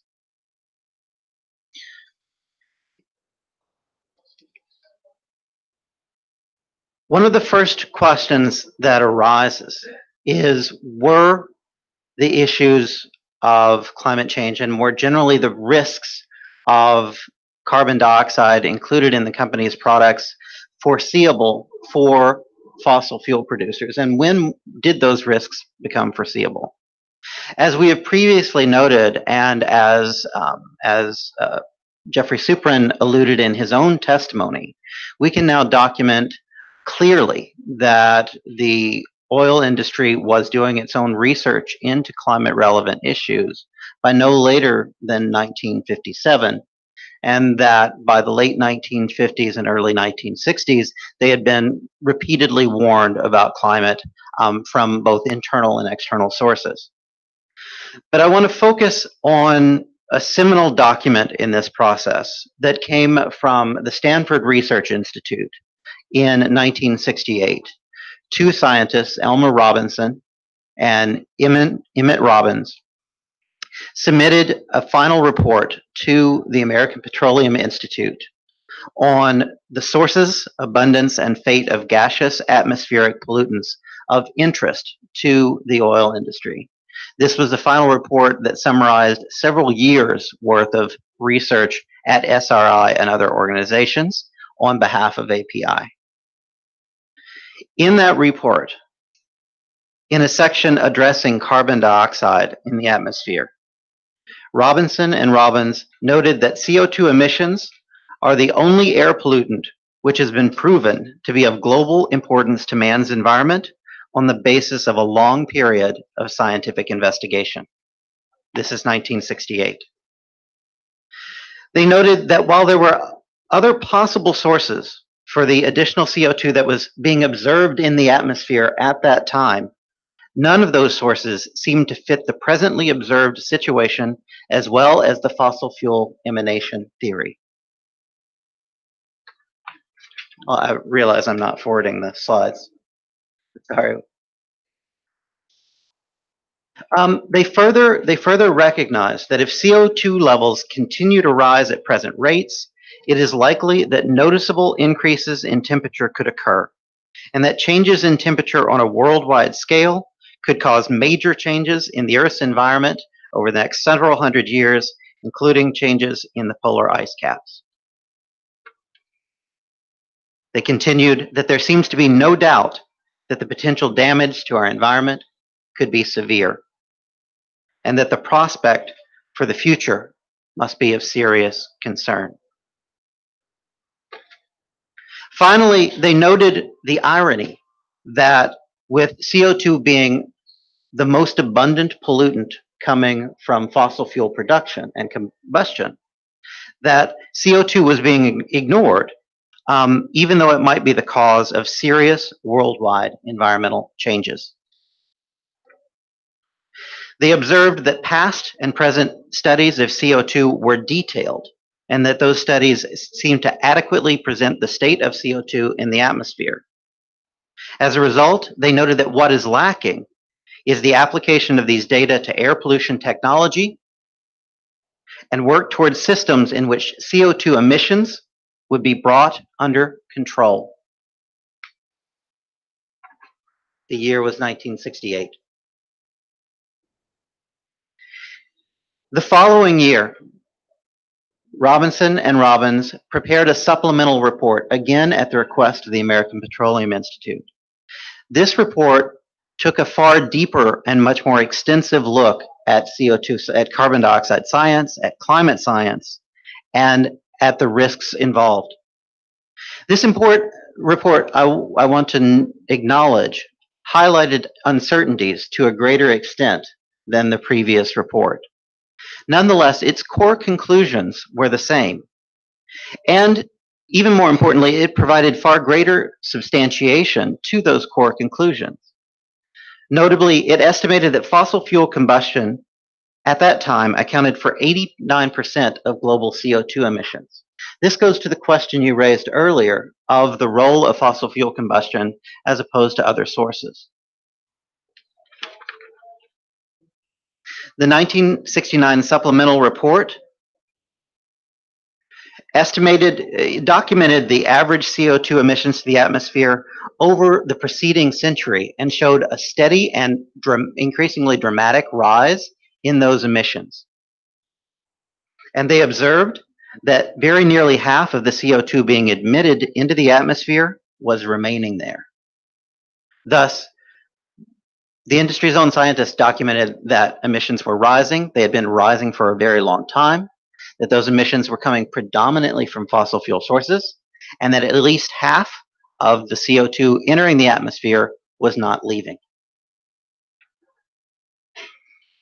They confirmed their previous findings that on the basis of present knowledge, significant temperature changes could be expected to occur by the year 2000 as a result of increased CO2 in the atmosphere. These could bring about long-term climatic changes. And they re-emphasized that it seems ironic that in air pollution technology, we are seriously concerned with small-scale events while ignoring abundant pollutants such as CO2, which while we generally ignore because they have little local effect, may be the cause of serious worldwide environmental changes. While they were unsure as to what these long-lived pollutants could do to the environment, there seems to be no doubt that the potential damage to our environment could be severe. The industry received this report nearly 50 years ago. What does this mean for the issue of foreseeability? It means that 50 years ago, the following risks were foreseeable to the oil industry with regard to its products. That CO2 was the most abundant waste product of fossil fuel combustion other than water vapor. That atmospheric CO2 had been rising for decades, that fossil fuel combustion was the most likely culprit, that the temperature effects of CO2 were well known and clearly proven in laboratory experiments, that the long-term global rise in temperatures appeared to be linked to CO2 rise and fossil fuel combustion, and that continued CO2 emissions from fossil fuels created risk of significant changes to global average temperature. Finally, that potential environmental and social consequences would be severe, and that delaying action until science was certain could lead to unavoidable impacts. For 5 decades, these risks with regard to their products have been foreseeable and indeed foreseen by the oil industry. What's more important is we can document clearly that oil industry executives at the highest levels of these companies saw and claimed to have read the Robinson and Robbins reports. An environmental status report from the API on its environmental research in 1972 references the documents in multiple places and notes that they've been circulated to the relevant committees. But more importantly,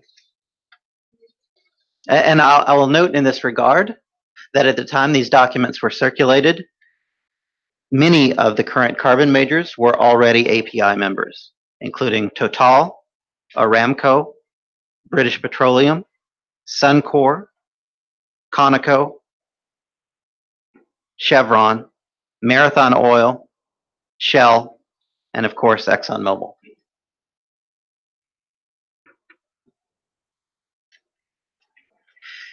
Even more significantly, a number of industry executives claim not only to have read these documents, but have relied on them in a report to governmental authorities in the United States. In a report submitted to the US government in 1972 on environmental conservation efforts of the oil and gas industries, API executives and oil industry executives specifically referred to Elmer Robinson and R.C. Robinson as eminent scientists. And they characterized their 1968 and 1969 reports as a careful study of the sources, abundance, and fate of air pollutants. And indeed, in the majority of their reports on air pollutants, the oil industry relied heavily on the Elmer Robinson and Robbins report. The exception was with respect to climate change. Having received these clear warnings from their own scientists with respect to climate change, the oil industry expressly ignored those warnings and downplayed them in its report to the government, relying instead on a separate report which reached a very different conclusion, arguing that the hypothesis that an increase in carbon dioxide will increase global temperatures is by no means proved. And asserting in almost direct contradiction to the warnings of their own scientists that as far as global implications are concerned, it seems a justifiable conclusion that there will be no possibility of establishing whether or not a serious problem exists until at least the turn of the century.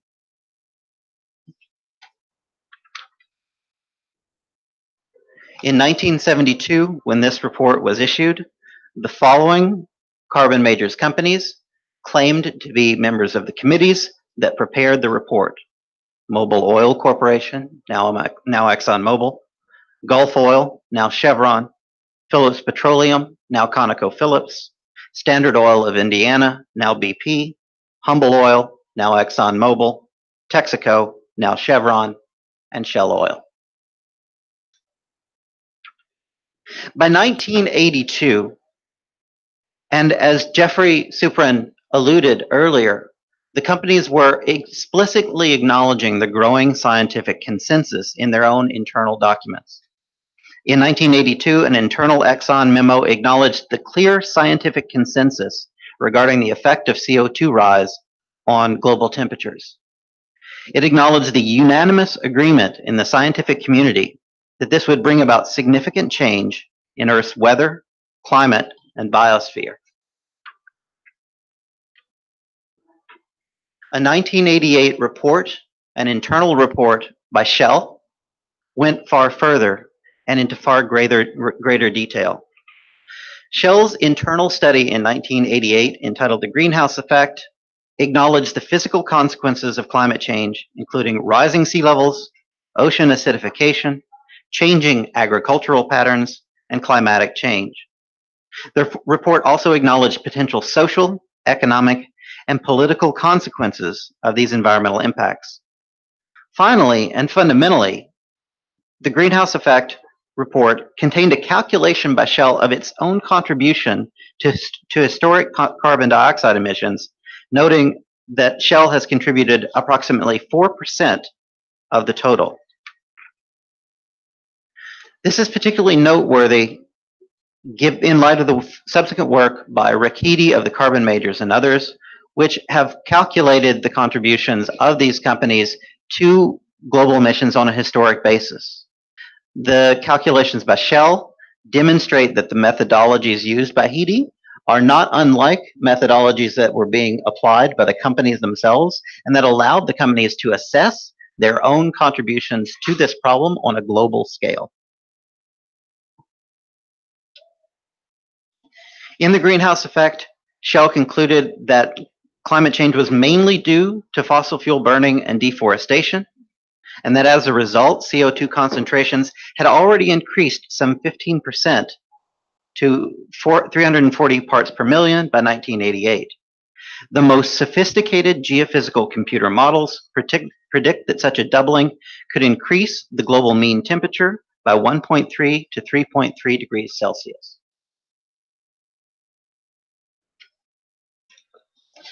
Shell also acknowledged that if this warming occurs, it could create significant changes in sea level, ocean currents, precipitation patterns, regional temperature and weather, and these changes could be larger than any that have occurred over the last 12,000 years. These fast and dramatic changes would impact on the human environment, future living standards and food supplies, and could have major social, economic, and political consequences. They recognized that there was reasonable scientific agreement that increased levels of greenhouse gases would cause a global warming, While they acknowledged uncertainties, they warned that by the time global warming becomes detectable, it could be too late to take effective countermeasures to reduce the effects or even to stabilize the situation. This is a critical acknowledgement in light of the industry's subsequent insistence on resolving every conceivable uncertainty about climate change before taking any action. No later than 1988, you have major oil companies recognizing that if you delay until certainty is absolute, you will have delayed too long. As I noted, Shell recognized that by 1988, it was contributing 4% of global CO2 emissions from combustion. Notably, in the context of this inquiry, Shell was calculating that contribution on the basis of the group as a whole, not any one Shell subsidiary. 3 years later, in 1991, Shell released an educational film called Climate of Concern. Climate of Concern is remarkable and significant because it demonstrates the degree to which the companies understood and foresaw not only the risks of climate change, but the specific hazards that could emerge and the particular plaintiffs that might be affected by those hazards. Climate of Concern acknowledged that the climate might change too fast for life to adapt without severe dislocation. It acknowledged the increasing frequency of abnormal weather, sea level rise, increasingly destructive storm surges, noting that warmer seas could make such destructive surges more frequent and even more ferocious. It warned of the displacement of people living on low-lying islands and of the prospect for greenhouse refugees displaced by shifting climates. If the weather machine were to be wound up to such new levels of energy, warned Shell, no country would remain affected. And so, by 1988 to 1991, it's clear that the foreseeable hazards for these companies included rising global temperatures, sea ice melts, rising sea levels, potential inundation of low-lying areas, threats to populations within 50 kilometers of a coast, changes in rainfall patterns, effects on agriculture and fisheries, changes to species distributions, stronger storms, and more severe extreme weather events. These foreseeable hazards give rise, in turn, to foreseeable victims, victims that should have been within the compass of the company's knowledge and the company's conduct from that point forward. Those victims included low-lying countries and coastal areas, which the companies recognized as uniquely vulnerable. As I noted, Shell had recognized in its 1988 report that people within 50 kilometers of a coast would be particularly vulnerable to inundation and flooding. Regions already subject to severe storms could be threatened by more severe storms. Economies reliant on agriculture and fisheries could be affected, and poorer countries were at greater risk than wealthy ones.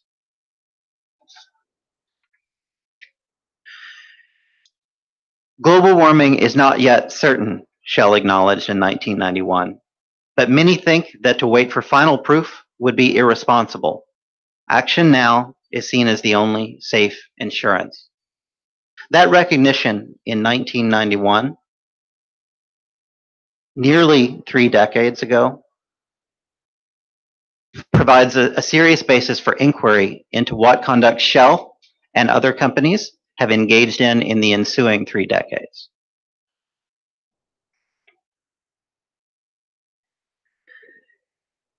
When we look at issues of foreseeability in the context of tort and in the context of human rights, it is not necessary that a plaintiff and a plaintiff's harms be specifically foreseeable to a defendant. It is sufficient under the second law, the second restatement of torts, under the third restatement of torts, and under the jurisdictions or under the law of most jurisdictions, that a plaintiff's harms fall generally within a category of risks that were foreseeable according to the companies. And thus, it's not necessary, in my view, that Exxon and Shell and other oil companies have had precise foresight into the specific harms that would have occurred in the Philippines.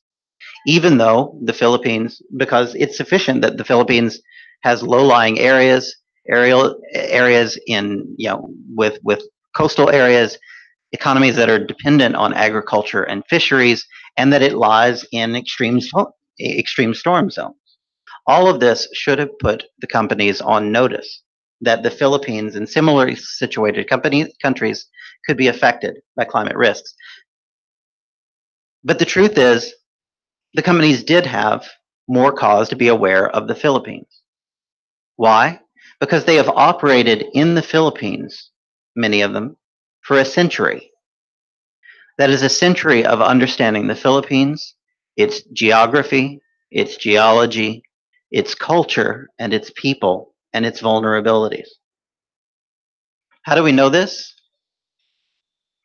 By the 1930s and 40s, oil companies were actively interested in the development of oil fields throughout Southeast Asia and Oceania. This isn't surprising when we recognize that commercial exploitation of oil resources began most actively in Indonesia. This region has long been viewed as a hotbed for oil exploitation, and it's long been viewed as an area of great interest to the oil industry. Not surprisingly, therefore, a report on oil development in the Far East in 1960 noted that with respect to the Philippines, there were active or applied concessions held by a number of current carbon majors, including Exxon, Chevron, and ConocoPhillips, among others. Those leases continued to be explored over the ensuing years. As early as 1938, in fact, reports on the search for petroleum in the Philippines were noting interest by Standard Oil of California, now Chevron, in numerous geographic areas, including, I would note, Leyte.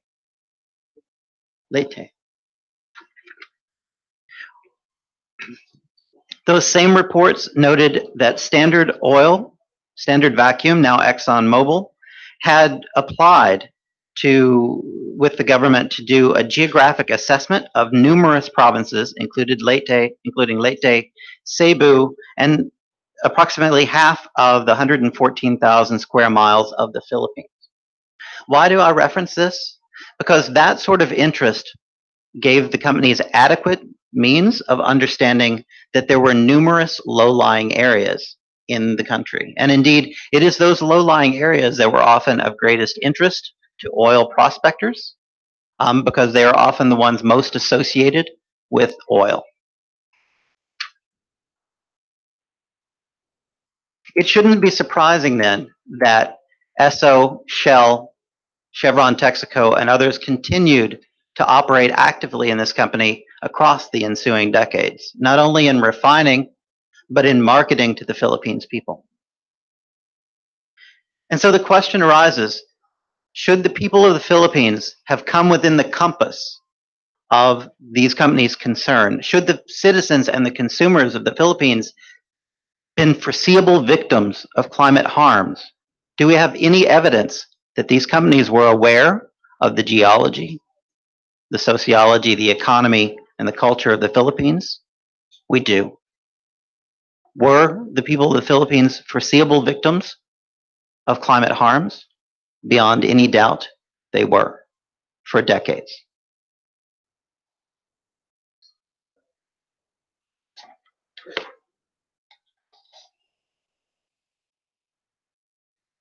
So what do we know? The carbon majors, including Chevron, Shell, and ExxonMobil, have operated in the Philippines for more than a century. They had early and active interest in Philippines geology due to oil prospects here, and they've been maintained marketing and operations in the Philippines for at least half a century.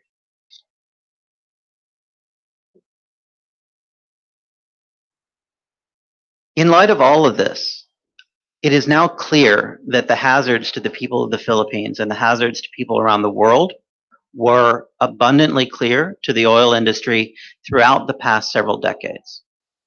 As Jeffrey Supran testified, we've seen evidence that notwithstanding their awareness of those hazards, the oil industry embarked on a widespread and well-funded campaign of disinformation in the United States and beyond. A question was raised earlier regarding whether Exxon acted alone in these disinformation campaigns. CL's research demonstrates emphatically that it did not. Whether through membership in the American Petroleum Institute or the Western Oil and Gas Association, or in misinformation or in front groups and think tanks in Europe and beyond, Chevron, Shell, British Petroleum all have been active in climate denial and obstruction efforts over time.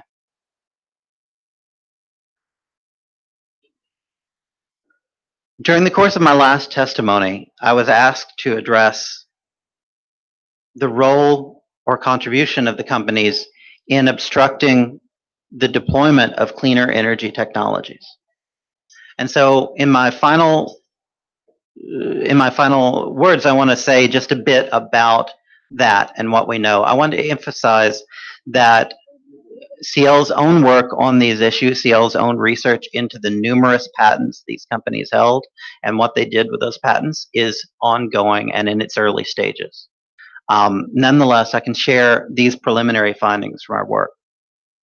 It's worth noting that against the backdrop of what the oil industry knew and the rising warnings it was receiving about climate risks in the early 1960s, in 1967, the chairman of the American Petroleum Institute testified before the U.S. Congress in a hearing that was actively opposing funding for new electric vehicle research. I want to emphasize that Congress was considering this funding and considering the research into electric vehicles precisely because of concern about pollution and air pollution arising from vehicles. The API and the oil industry emphasized successfully, I will say, to Congress that there was no need for dedicated research into electric vehicles because by the time electric vehicles became viable, the industry would have already produced clean-burning, pollution-free vehicles. Notwithstanding that commitment to Congress which successfully blocked congressional investments into electrical vehicles in the 1960s, what we see is that the industry immediately moved to actively opposing measures to lower those same emissions that it told Congress it was going to eliminate. When Congress in the United States adopted corporate average fuel economy standards in 1975, the first standards of their kind to require greater fuel economy and less fossil fuel combustion for vehicles, API and the entire oil industry actively opposed those standards. And they have continued to oppose those standards for the ensuing decades, up to and including through the Trump administration.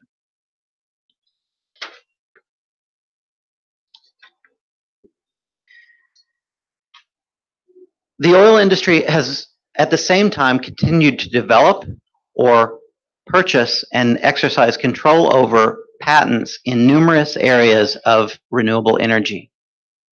I want to focus on two examples. Even as the oil industry opposed the adoption of CAFE standards, which would make fuel-burning cars more efficient, it continued to work to undermine the proliferation of electric vehicles in states across the country. In 1994, for example, as California was working to expand the use of electric vehicles in that state, an active, well-organized, and extremely well-funded citizens group called Citizens Against Utility Abuse began launching a widespread campaign against subsidies for electric vehicle fueling stations. An investigation by the Los Angeles Times found that this ostensible citizens group was in fact a front group operated by the Western Oil and Gas Association. At that time, ExxonMobil, Shell, Chevron, and others were all members of the Western Oil and Gas Association. I say that as a preface to this next slide, because while there are things that we know and can demonstrate with respect to the oil industry and its engagement on these issues, there are other things where we have only suggestive information, evidence that tells only part of the story. In 2006, a documentary called Who Killed the Electric Car examined efforts by the oil industry, utility industries, auto industries, and others to kill electric vehicles in California and across the United States. In the course of that documentary, they uncovered a patent that had been developed by a company named Ovonix in the late 1990s. That patent promised a breathtaking and breakthrough technology in electric vehicles, as a result of which there was a great deal of excitement about Ovonix and the opportunity that it created to accelerate the deployment of electric vehicles nationwide. Soon after the patent was developed and before it could be effectively commercialized, it was bought up first by General Motors and soon thereafter by Chevron. Chevron continues to own that patent to this day. There have been allegations that it has entangled the patent to prevent its deployment. Whether those allegations are true remains unproven, yet it is clear that this once promising technology has lain effectively dormant for more than a decade.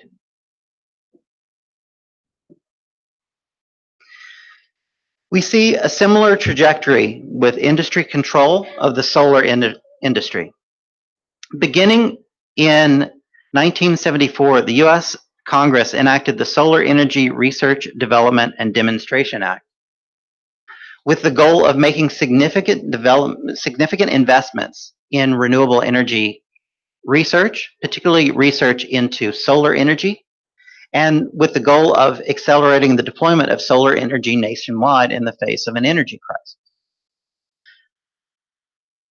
When Congress adopted those subsidies, what our research reveals is that in the ensuing years, oil companies monopolized the majority of the funding that was going to solar energy research.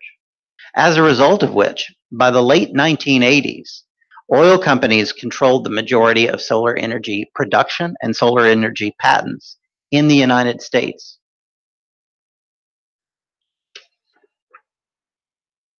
What happened? Almost nothing. By that I mean that solar energy, which had in the late 1970s and up to the early 1980s appeared to be on a promising and rapid trajectory, went dormant for more than a decade.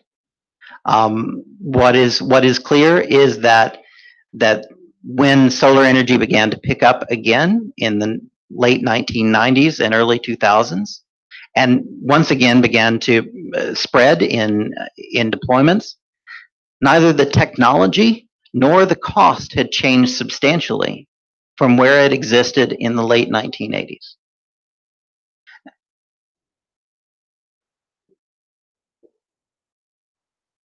And I will leave it with that. Thank you, Carol. Your Honors, can we be allowed a few questions? Thank you, Carol, for such incisive and enlightening presentation. Just two questions. You mentioned in your statement about Philippine consumer laws, and I was wondering if you can elaborate on the significance of our consumer laws in relation to determining foreseeable risks in a company's products. As I noted in my statement, I'm not an expert in Philippine law, and I'm not licensed in the Philippines. For me, what is instructive about the consumer laws in the Philippines is they reflect the general trend of laws in this area worldwide.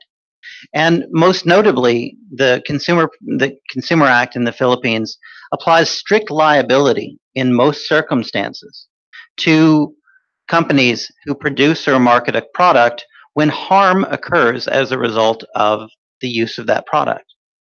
That strict liability exists for a reason. It acknowledges the disconnect between the information available to the companies that bring a product to market and the information that is available to consumers.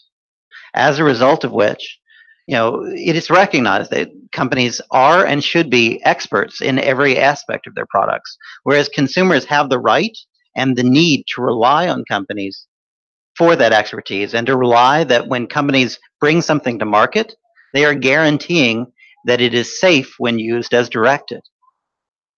The truth is that history has proven, and it was completely foreseeable, that fossil fuels are not safe when used as directed. CO2 is an intrinsic, inescapable hazard from fossil fuel combustion. Tort authorities, when they've looked at the issue of foreseeability, have recognized that the reason behind strict liability and the reason behind failure to warn laws is that consumers have the right to make an informed choice. In other words, consumers have the right to make a choice that this product is safe for me, or they have a choice to say, I can't control how safe this product is, and the only way I can control how hazardous it is or not is to select how much of it I use. The consumer protection laws of the Philippines are important for another reason in this regard, because they recognize that the failure to disclose those risks, or the mischaracterization of those risks, or misleading consumers about intrinsic hazards, is in fact a form of fraud. And I think this is instructive because it speaks to the disconnect between companies on the one hand exercising this incredible authority over the information that we all receive, on the other actively encouraging people for decades to believe that climate change was not a problem and that fossil fuels were not to blame. And now, as climate impacts become abundantly clear all around, saying, well, yes, climate change is occurring, and consumer choice is the problem. If consumers did not have the option of making informed choices, and if the companies themselves actively worked to undermine those options and undermine those informed choices, they can now argue that the cause of climate change is hosts of individual actions by people who didn't have the information that the companies had. Thank you. And my last question is, you mentioned about the climate of concern by Shell. Could you elaborate further on the significance of that film in relation to the national inquiry, particularly on the potential foreseeable consequences of people in vulnerable situations in the Philippines? Yes, and I actually want to go back to that slide because it is truly, the climate of concern is significant because it demonstrates with great particularity that the harms that were suffered here and the harms that are being suffered in similar places around the world were not only foreseeable, which is what the law requires, that they be foreseeable, but they were in fact foreseen, that the companies had actual knowledge that were present practices to continue, these harms would likely result. And these harms included harms to low-lying islands. They included more severe storms, higher storm surges, an unleashed weather machine. What this demonstrates is that for Shell and ExxonMobil and others, these companies were taking a calculated risk with the lives and the livelihoods and the property and the communities of people around the world. In 1991, Shell recognized that risk And yet, for the ensuing decades, Shell and other companies continued not only to support misinformation campaigns, but to actively work to expand and perpetually increase their production of fossil fuels and to open new horizons and new frontiers in oil production, a practice that continues to this day. You, Carol, Your Honors, if you have questions. Thank you very much. Kong Gwen, do you have questions to field to our witness? Well, just further clarification on what counsel is actually asking. I mean, you were saying earlier on that the Philippines is actually affected by climate risk, considering that there are a lot of low-lying areas in the Philippines. Is that correct? An assumption that you were saying? The fact that there are low-lying areas in the Philippines is one of many ways in which the Philippines are affected by climate change. And there are also many mountainous areas in the Philippines, obviously. But as experience in Leyte and other places demonstrate, coastal areas are particularly vulnerable to inundation of this kind. And at the same time, the Philippines is also at risk because it lies at the epicenter of major storm paths, and that has not been a secret to anyone for many decades. Then what you're saying is that considering that the Philippines is a country that is exposed to great risk because of this, what these carbon majors are doing, you are saying that there need not be any direct evidence of action that these carbon majors do in the Philippines. It's okay because of the element of the risk that it's exposing the Philippines to. Is that it? Or there need no be a positive action on their part? The harms that are occurring in the Philippines are the result of the combustion of fossil fuel in the Philippines and worldwide.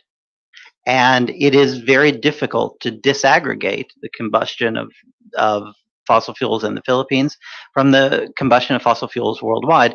The combustion of fossil fuels in the Philippines would be a tiny fraction of those emissions. And yet, the companies recognized that the harms and the risks of climate change would not fall evenly across the planet, and they wouldn't fall disproportionately where the carbon was burned. They would fall hardest on countries, on low-lying countries, on countries with a lot of coastline. They would fall hardest on countries that are exposed to sea level rise or exposed to extreme storms, and countries that were more dependent on agriculture and fisheries. And finally, poorer, as opposed to wealthy countries, would be more vulnerable. All of this was foreseeable, and all of the climate victims who fell within those categories were the foreseeable victims for these countries, for these companies. Thus, does it matter that I want to acknowledge that recently, a U.S. court rejected jurisdiction in a climate case in the U.S. on a ground that I consider remarkably nearsighted and completely unsustainable. In rejecting the claims of California city plaintiffs to suits against these same carbon majors, a single judge in California said that you don't have jurisdiction here. We don't have jurisdiction under U.S. laws because you can't prove that the conduct of these companies in California alone was sufficient to give rise these harms. That is a remarkably nearsighted and ultimately unsustainable way to assess harms that are truly global in their nature, global in their origin, and global in their impact. Particularly in a case where a country is disproportionately affected by emissions that have occurred in many places around the world. The Philippines is affected to a far greater extent by emissions that have occurred worldwide than by emissions that have occurred here in the country. But I also want to acknowledge that these companies did conduct business here. They did market to Philippines consumers.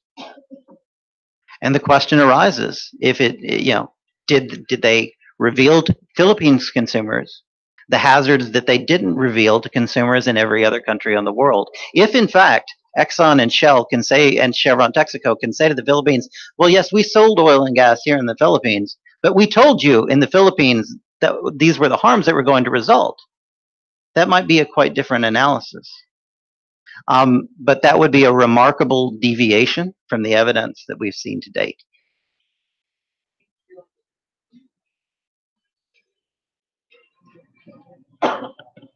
Karen, do you have any questions for the witness? Thank you, Carol. Again, I'm going back to the documentary film, that an educational film you said in 1991, Climate of Concern. And you quoted a portion of it which says, action is seen as the only safe insurance. So this was produced by Shell. And have you tracked at least the actions of Shell after declaring this in this particular video? And have they done their own, have they instituted measures in terms of their operation, or at least in their corporate social responsibility programs where you see that they're heeding their own advice about action as a safe insurance? Shell certainly took action to protect its own infrastructure and its own investments from the risk of climate change, including in the late 1980s by raising its own oil drilling platforms to protect them from sea level rise. But if the question is, did Shell take action to conform its own conduct and its own operations to the warnings in Climate of Concern, it did not. It is abundantly clear that Shell, for the ensuing decade, continued to be an active funder and participant in misinformation campaigns operated by the Western Oil and Gas Association, the American Petroleum Institute, the Global Climate Coalition, and others. In addition to which, I think the most compelling evidence that Shell has failed to consider these risks is that Shell continues to operate on a business model that is centered on the perpetual growth and expansion of its production of fossil fuels. This is most notable in the Sky scenario that Shell released earlier this year. The Sky scenario was released to a great deal of fanfare, and it was Shell's argument that here is Shell making a positive contribution to the climate discourse, decades after we, Shell, have been aware of climate risks. And yet the Sky scenario has a number of failings. As I detail in my statement, it is not in fact aligned with the Paris goals in any meaningful sense. Much more importantly, the Sky scenario relies on assumptions that are unproven and dangerous with respect to the deployment of carbon capture and storage technologies and the reliance on BECCS, which is bioenergy with carbon capture and storage, which itself would have a number of human rights implications. Much more fundamentally, however, Shell's commitment to the Sky scenario is belied by the legal fine print in the scenario itself, which clarifies that Shell had, at the time of issuing the report, no present plans to change its own investment or operations to accord with the scenario. Thank you. Dr. Walpole?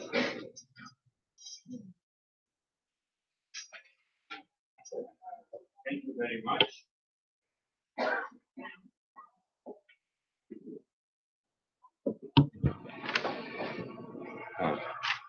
Thank you very much for this presentation and the years of work that has gone into it. I just want to go through a few points. You've covered many already. page 5, 50% of the carbon dioxide that goes into the atmosphere stays there basically as greenhouse gas. Where does the other 50% go? It goes into the ocean, it gets absorbed into vegetation. What's the scenario there? Yeah, that's correct. There is a natural absorptive capacity for carbon dioxide in the world. Carbon dioxide is a natural part of the Earth's energy balance, and this has long been recognized. But that natural absorptive capacity has limits. This is what's kept the Earth in balance for millions of years. And the problem with carbon dioxide emissions is that it drives that balance out of whack. And so a portion of carbon dioxide is taken up in grass and pastures and forests. Part of it is entrained in soils. A portion of it over long periods of time will be embedded in rocks and limestone, which is ultimately why cement is a source of emissions. And then a significant portion will be taken up in the oceans over time. But it's worth noting that the capacity of the oceans to absorb this carbon dioxide has proven far more limited than scientists initially projected. And those limitations themselves were recognized in 1957 by Revell and recognized soon thereafter by ExxonMobil and its own scientists. Thank you. Going on, what is clearer to me, if you will correct me, is that by 1997, the misinformation began, certainly with government, with how they reported, companies reported to government. What we see by the 80s is a misinformation and nearly the development of a media campaign. So the strategy really changed. My assessment is that, and I want to look back a bit earlier. The name Smoke and Fumes has its genesis in the Smoke and Fumes Committee that was created by the Western Oil and Gas Association in 1947. And the API Smoke and Fumes Committee is essentially a continuation of the same operation. That Smoke and Fumes Committee was created with the express purpose of combining science and active public relations campaigns to inform public perceptions of environmental pollution research, particularly in the context of air pollution.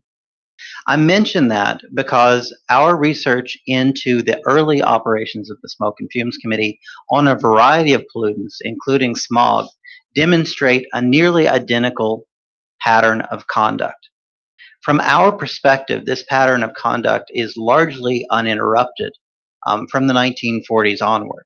The pollutants that they chose to focus on varied over time.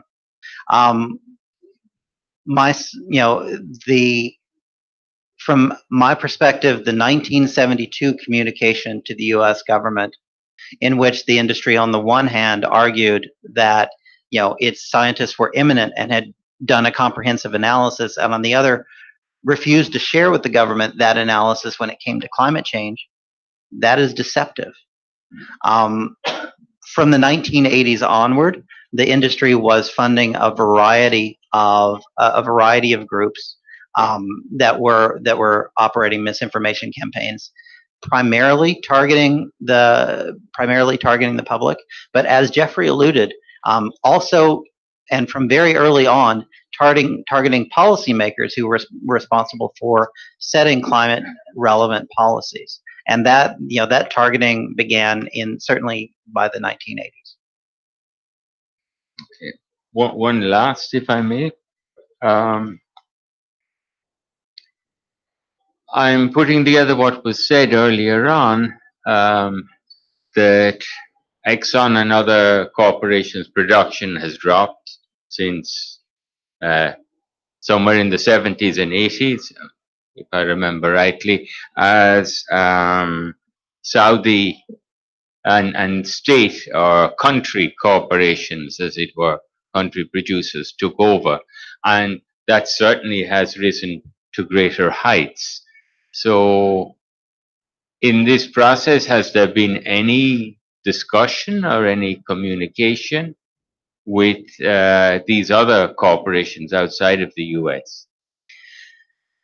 So I think there are a few things to note. I think it's a very important question, and the first thing that I would observe, and Richard Heedy alluded to this, to a significant extent, what we saw was not a dramatic decrease in the production by the carbon majors, but rather an increase in production by state actors and state-owned enterprises. There is an aspect of this that has received very little attention, but it is very important. If you look at the history of Saudi Aramco was actually formed and operated by the carbon majors companies for the majority of its life. And the carbon majors companies continued to be service providers to actually help Saudi get the oil out of the ground and market it for decades thereafter. In a similar way, Shell particularly played a substantial role in China's accessing and developing its offshore oil resources, just as ExxonMobil played a tremendous role in Russia's developing and commercializing its own offshore oil assets. I say this because it is true that production of oil and gas from state-owned enterprises and from states has increased and is a subject of concern. But that neither ameliorates the responsibility of the carbon majors companies, nor does it, nor does it detract their contribution to the problem. And in fact, they've been significant contributors to the problem, even when it comes to state-owned enterprises. The final point that I would make is that any production of fossil fuels is unsustainable and irresponsible.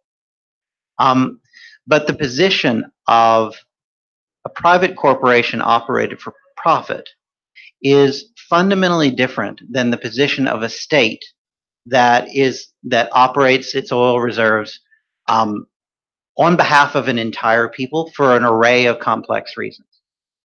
I think it is for this reason that we have focused on the actions of investor-owned companies whose motivations, whose ability to control their actions are, I think, much clearer than in the case of states. This doesn't alleviate the responsibility of states in any way, but the responsibilities of states, whether they are producers of oil or consumers of oil, are different in an important way from those of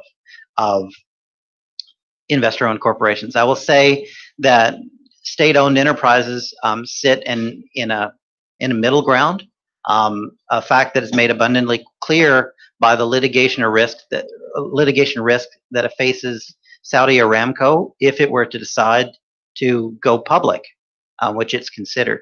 And it's delayed doing so in part because of the risk that becoming a public corporation, it could be sued for its actions.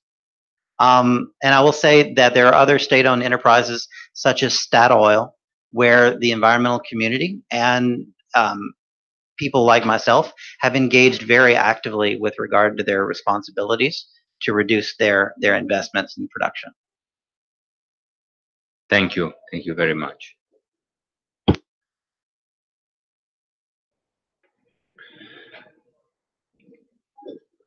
You stated earlier that you talked about the obstruction of the private carbon majors in regard to the deployment of cleaner air technologies by all companies. Do you sense that there is still such an attitude of obstructionism on the part of the private carbon majors, even today? Are they still trying to obstruct transition from traditional carbon fuels to renewable energy?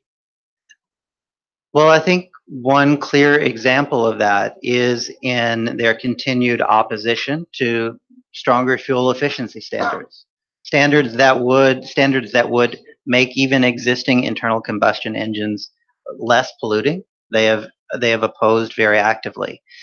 Certainly, efforts in the U.S. to expand renewable energy have met with consistent opposition from U.S. industry groups, with the oil industry being very active parts of that opposition. So, do I think that they are continuing to oppose the deployment of renewable energy? I think, as Jeffrey Supran alluded, it is increasingly difficult to track their activities because of the use of dark money. Beginning in around 2008, oil companies and others seemingly began to direct a lot of their resources through channels that are difficult to trace. So the degree to which they are continuing to obstruct action on renewable energy is difficult to quantify at this stage. But there are certainly repeated examples where we can demonstrate they've done so. You tried to make a distinction earlier between state-sponsored or state-owned carbon activities or businesses versus privately owned carbon majors. But would you not say also that, and you said that it would seem that the privately owned carbon majors would be more responsible, should be more held accountable for their actions as against state-owned carbon majors.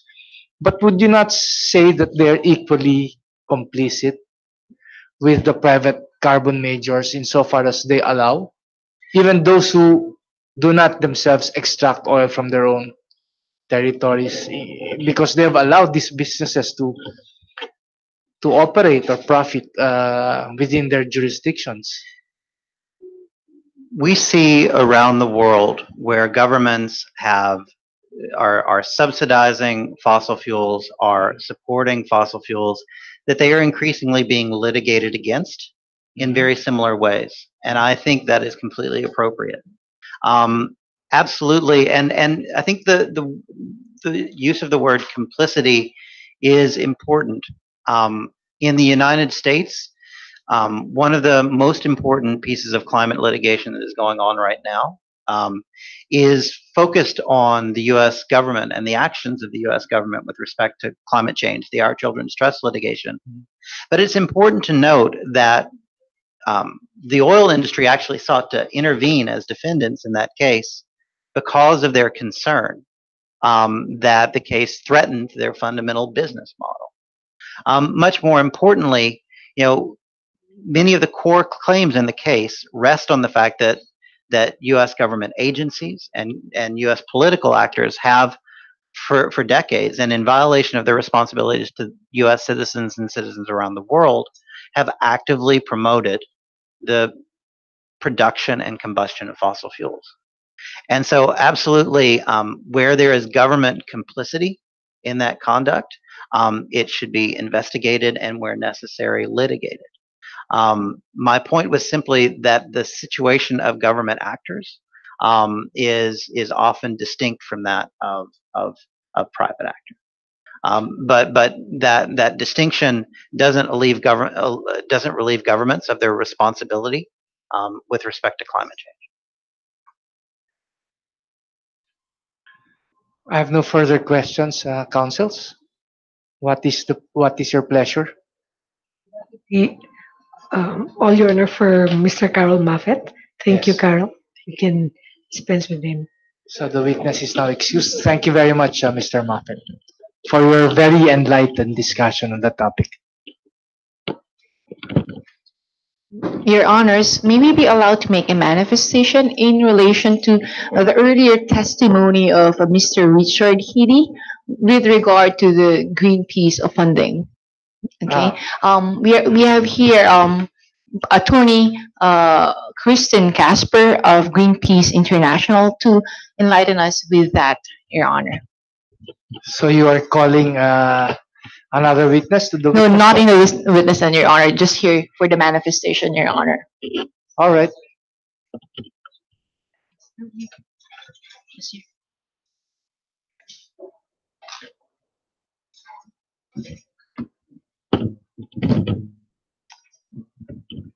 Thank you, Your Honor. I just want to clarify and just explain a few things that came up during Mr. Richard Heady's presentation. So I'm just going to read this if that's okay.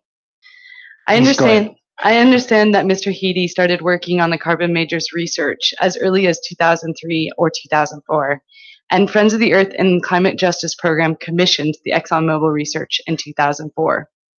Mr. Heady worked with Mr. Peter Roderick of the Climate Justice Program on the ExxonMobil research in 2004, and later with Stephen Leonard and Keely Boom on the publication of the carbon majors research beginning about 2011.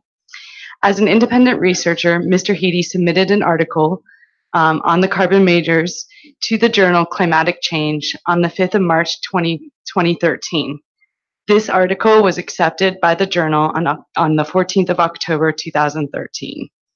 The Guardian published the first news article on the carbon majors research on November 20th, 2013. And on November 22nd, 2013, Mr. Heady's peer-reviewed article on the carbon majors research was published online in the journal Climatic Change. The title of this article is Tracing Anthropogenic Carbon Dioxide and Methane Emissions to Fossil Fuel and Cement Producers, 1854 to 2010.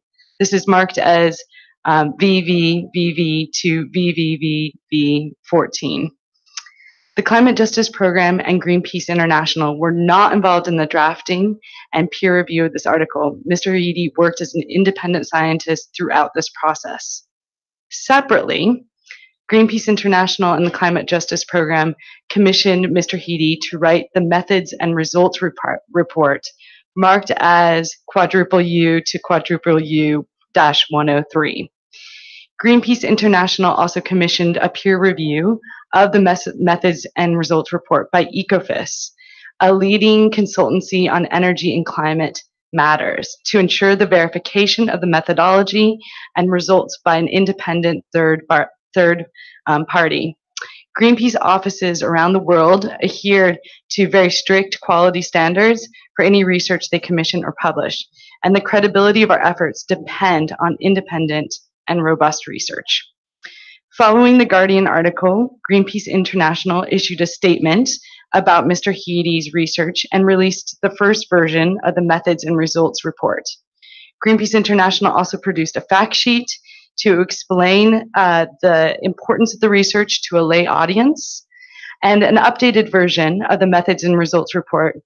There was just only a change to the cover page, was posted on the Greenpeace International website on April 7th, 2014.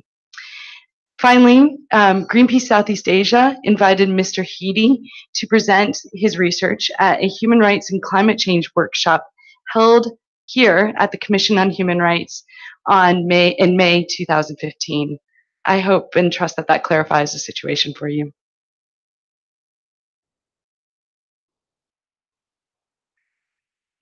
All right, the manifestation is noted. But I would invite if any of the members of the panel would like to field questions to the counsel of Greenpeace who made the manifestation. Okay, there being none, the manifestation has now been put into record, but especially the respondents who are not here are properly advised to submit whatever responses they might want in regard to this manifestation and the testimonies provided before this commission today. Are there other matters? Attorney Fernandez.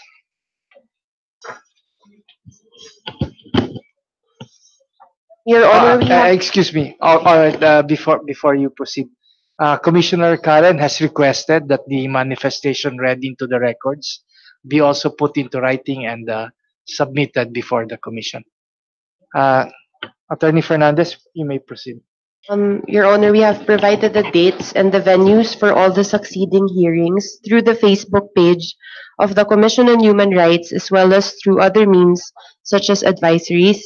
We have also sent out a notice of the fourth round of inquiry hearings to be conducted on 27 and 28 September in the continuing legal education room of the New York City Bar Association at 42 West 44th Street, New York. All questions or inquiries may be sent to nicc.chrp@gmail.com. That is all, Your Honor. Yeah, we shall continue with our hearing tomorrow. But in relation to the announcement made by Attorney Fernandez, may we remind the counsels for petitioners to submit to us the list of witnesses that they intend to present on 27 September in New York, so that the panel can also prepare itself for that hearing. Yes, Your Honor, we submit.